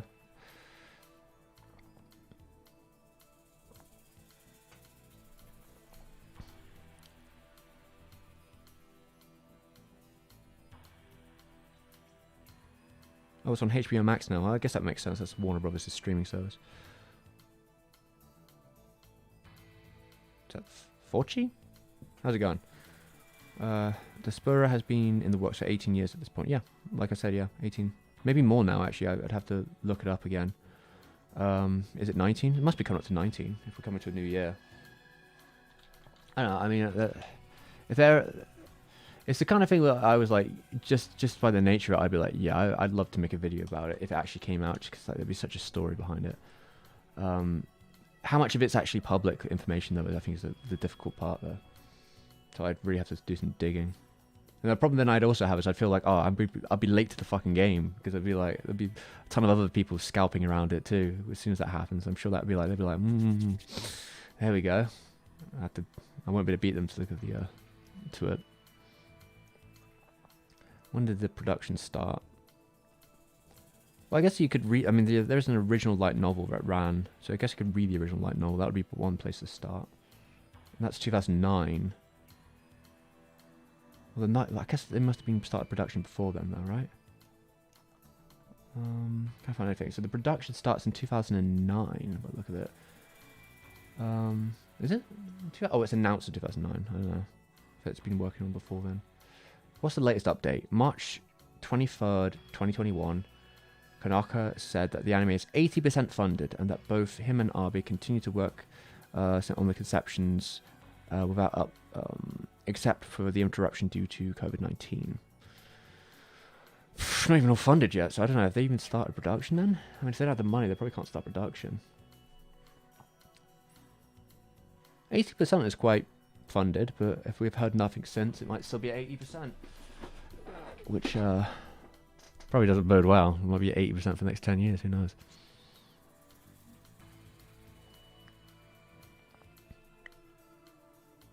Yeah, the streaming wars are a mess. The hands, it depends what I'm doing with it. When I was animating, it was an absolute nightmare, but I suppose it's stronger than it once was. But I don't think it's going to be a situation where it can heal. Last I talked to the doctors, they said there was ripping in the muscles that are pushing against the carpal tunnel nerve. and I have yet to get any updates since, because of how, the NHS is kind of broken right now. So I can try and send them another message being like, hey, you need to send this other doctor that you told me to be referred to these documents that he hasn't got, because I can't move forward until you've done that. But yeah, it's a mess.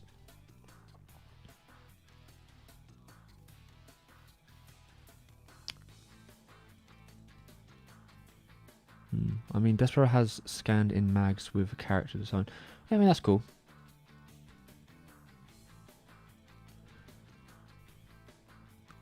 God, I made that Nujabes video years ago. Well, I'm glad that you like it. Honestly, I remember feeling very stressed while making that Nujabes video for multiple reasons. I think one of the major ones is that, like, I wasn't like a hardcore Nujabes fan or anything like that at the time. Like, I'd listened to the work in Shampoo and some bits and pieces here and there. So I was coming at it from like kind of like a very casual fan perspective, but was very interested in that sort of the story and the work, and I thought it would be a cool video topic to do and the way I wanted to approach it. So like there was a lot of period where a lot of me reading up stuff and being like, I need to really feel like I'm on top of this, because I don't want to come off like an amateur. I think it was my case. I was like, I don't want to come off like I don't know what I'm talking about here, so I need to spend a lot of time like going through every album and just listening to them and making notes and going through any of the interviews and all this other stuff, and even translated, I think, an interview back then, or got someone to translate. I paid someone to translate an interview. I think then someone else got. It's one of those things where like I think someone else then got it translated again, or did it themselves. I was like, I already translated it, but no one paid fucking attention that I did it. So I was like, oh my god, what are you gonna do? Eh? I tried to put it on some fucking blog. That was probably my mistake. I should have put it on like fucking Twitter or something, and then told people to copy and paste it somewhere else.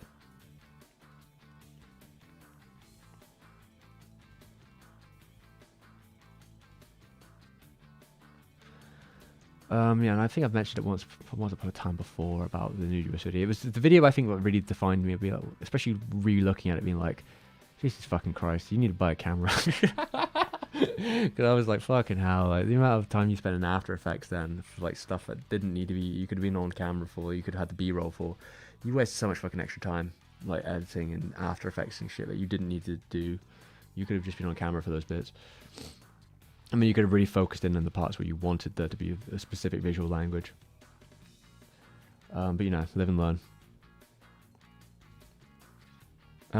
Yeah, I saw some of the Slam Dunk movie trailer stuff, but I haven't watched the film, so I can't really comment on much of it outside of what I saw, which looks fine.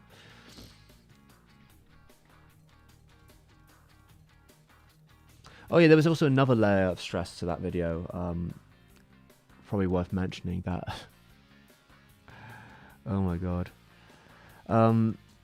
Basically, that microphone I'm using here, that's the first video I used it for, but I set it up wrong. I didn't know how to set up the, I was having trouble setting up all the XLR cables, and I couldn't figure out how to do them properly. So I ended up transferring the audio from line to the preamp, which sounded like absolute piss water. Because you're not supposed to do that. That's not, that's for like a guitar or some shit. Like, it's not for a fucking microphone. But yeah, at the time, I didn't actually know anyone who had any experience in, there we go. Thank you very much. $10. Forchi? Is it Fauci? No, Forchi, right? Thank you very much. Oh, no, I guess someone else subscribed at the same time. I thought that was for you, but no. Yes, thank you very much for the Canadian $10. I appreciate the donation. And yeah, so like I completely fucked up the audio. It was not an intentional decision for it to sound that way. I was not going for something lo-fi. I just fucked up, and I didn't know anyone who could tell me how to fix it. Forchi, all right, Forchi, I'll get with that. Yeah, I didn't know anyone at the time in person who could tell me what the fuck I've done wrong.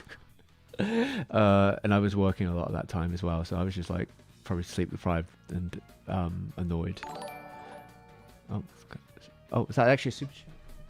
Oh wait, okay, that's for you. Okay, there we go. Forchi with the 10 Canadian dollars. Thank you very much. I suppose that could be useful actually to have a little noise there, because it remind me when people are doing it. what was I saying? Yeah, so live and learn. I think eventually I did talk to somebody I knew, like on Messenger or something. I messaged them and was like, hey, I kind of fucked up my audio. I know you doing you do music production. We were talking out of the blue, I think, and I was like, hey, what have I done wrong? What have I done wrong here? And they were like, oh, you put that one there, and I'm like, oh, okay. I hadn't got a fucking clue what I was doing. I was like, well, you can actually put it in this one and then go to that one. I see. I was just being silly. And then after that, sounds fine.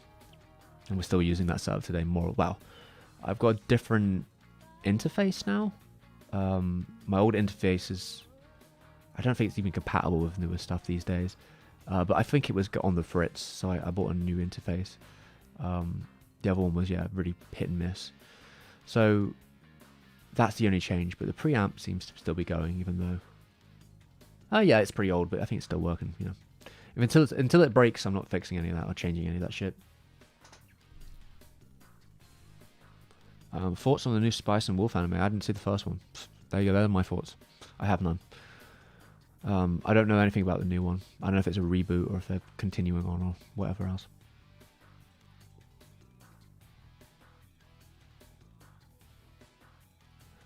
But yeah, there you go. God, this must be the American soundtrack now, is it? Because we've been going on this. Do I have the American soundtrack too? Sorry, I'm talking about this fucking Sonic music in the background, but yeah. I don't know if we've got... I should probably start wrapping up, I'm afraid, everyone. We've been going for a while. I guess I should ask the chat, but I was gonna... I thought because it's, it's 100,000k, I'd probably leave this stream up. I usually leave them for the Patreon archive, but I was gonna leave this one up this time as a relic, I guess. I don't know if anyone actually cares if I do it, but I thought it'd be worth doing it just for the sake of it. Maybe because I've answered some questions in this one that I usually get asked a fair bit, so I think it'd be good if people see this one. And I should probably cut out the bit in the end, in the middle where my internet just cut out. I'll see if I can crop that out. Maybe crop out the please wait bit at the beginning, and then I think we should be good.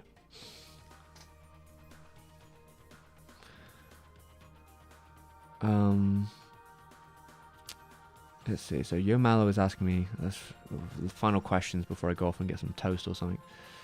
Are there any YouTube channels I really like? Anime, video essay channels or otherwise? No, I hate everything. I'm sorry. I don't watch anything. I watch a wall all day, I'm afraid. I have no... I mean, there probably is, but what am I going to fucking bounce off my head? Shout outs to people who are constantly in my videos helping me out. There you go. That's what we should really be doing. So, Joe from Pause and Select, Gil Lies Here, Cynic Clinic. Is it that way around? Fuck, I always get it right. Is it that? Was that right? Was it Clinic Cynic? No, Cynic Clinic, isn't it? Shit, Jaden. We one of the two. And who else helped out in that video? Translating Japan or Sam Ham. They've all made videos. They're all cool. And Beyond Ghibli, or Joe from Beyond Ghibli, also helped out on the latest video as well. Hayden, who was in the chat earlier, he helped out on the video. He gave me some scans, I think. I don't know if I mentioned that in the phone. I think I forgot to mention it, but he actually gave me some of his old scans, and he did one line there. Who else was in the video? God, I don't want to forget anyone. Shit. My friend Scheming Fox, longtime friend of mine. They did a lot of the voiceover too, and they also have a YouTube channel where they talk about Castlevania mainly. Please don't tell me I've forgotten anyone. That's got to be most of them, surely.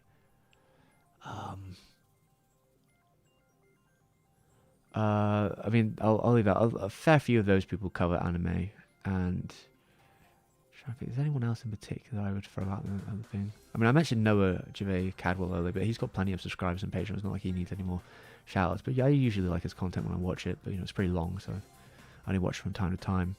Oh yeah, shout out for this obscure channel called Red Letter Media. Ever heard of them? I haven't, but there's another one for you. There's another one for the pile. That's a pretty obvious one, obviously. I don't know, like I watch YouTube's here and there, so a lot of time I'm doing other stuff, so it's probably someone I'm forgetting, but what are you gonna do?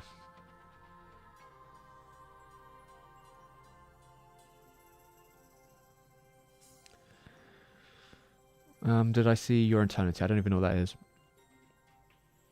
Why are the other streams not here? Because they go to the Patreon lounge, and I don't want to clutter up the channel. And now there is a live panel, but I would still rather not clutter up the whole YouTube channel. I also think there's bad juju in that, leaving up streams. I think it's bad for your channel health.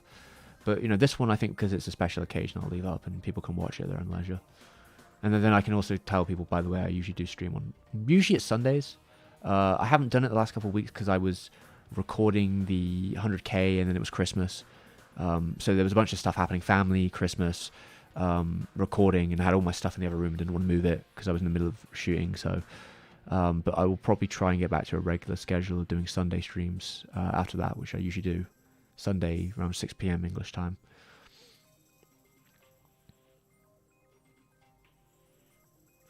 I hope next year's gonna be good. Hopefully I don't die. We'll see. Yeah, I mean, the Miyazaki videos probably will do well, especially if it's a year where he's releasing a video, releasing a movie. I imagine he'll be trending because of that. So I imagine if I released a couple videos on his popular stuff, they're bound to do well. But it also means I'll probably get copyright strikes, so I'll have to play a little bit of, you know, back and forth with that. But, you know, what are you going to do?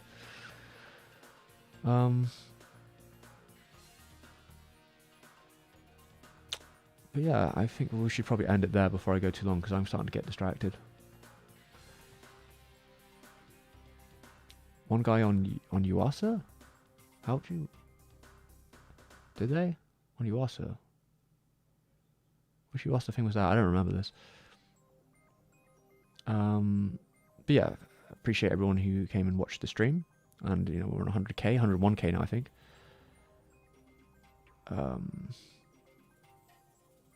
Yuasa shorts. I honestly don't fucking remember what happened with the Yuasa shorts. I'm blanking. Sorry. I'm sorry, Lenny. We're about to end it. You came at just a wrong time. I'm very sorry. But I will be leaving this up publicly so you can watch the stream again as we go. But I hope everyone enjoyed the talk, and I will try and fix up the recording of it so it's okay. Look forward to the video next month, hopefully, if that happens. I'm assuming I can release it in that time period. Hopefully quickly, we'll see. And then I'll be looking into Mononoke, Princess Mononoke, and we'll see how that goes. I got to read a lot of books. So yeah, thank you for the 100k. Hope you have a good night. And you know where to support the channel. You know, the Patreon keeps the lights on, and super chats. I guess the Streamlabs thing now works, but I'll probably have to customize it a bit. Maybe that dinosaur's a little bit. Maybe I'll try and draw my own little animation for the Streamlabs thing, and I'll leave it up. But yeah, I probably went too long anyway. Oh, so I will see you all next time. Maybe next week, or God. All right, if it's Friday today, I think it's Friday today. I'm probably not going to be streaming on Sunday because fuck that. I'm probably not going to do 2. But maybe I'll do a little stream before whenever that Digicarrot comes out. We'll see if it evens out. But yeah, I'll catch you.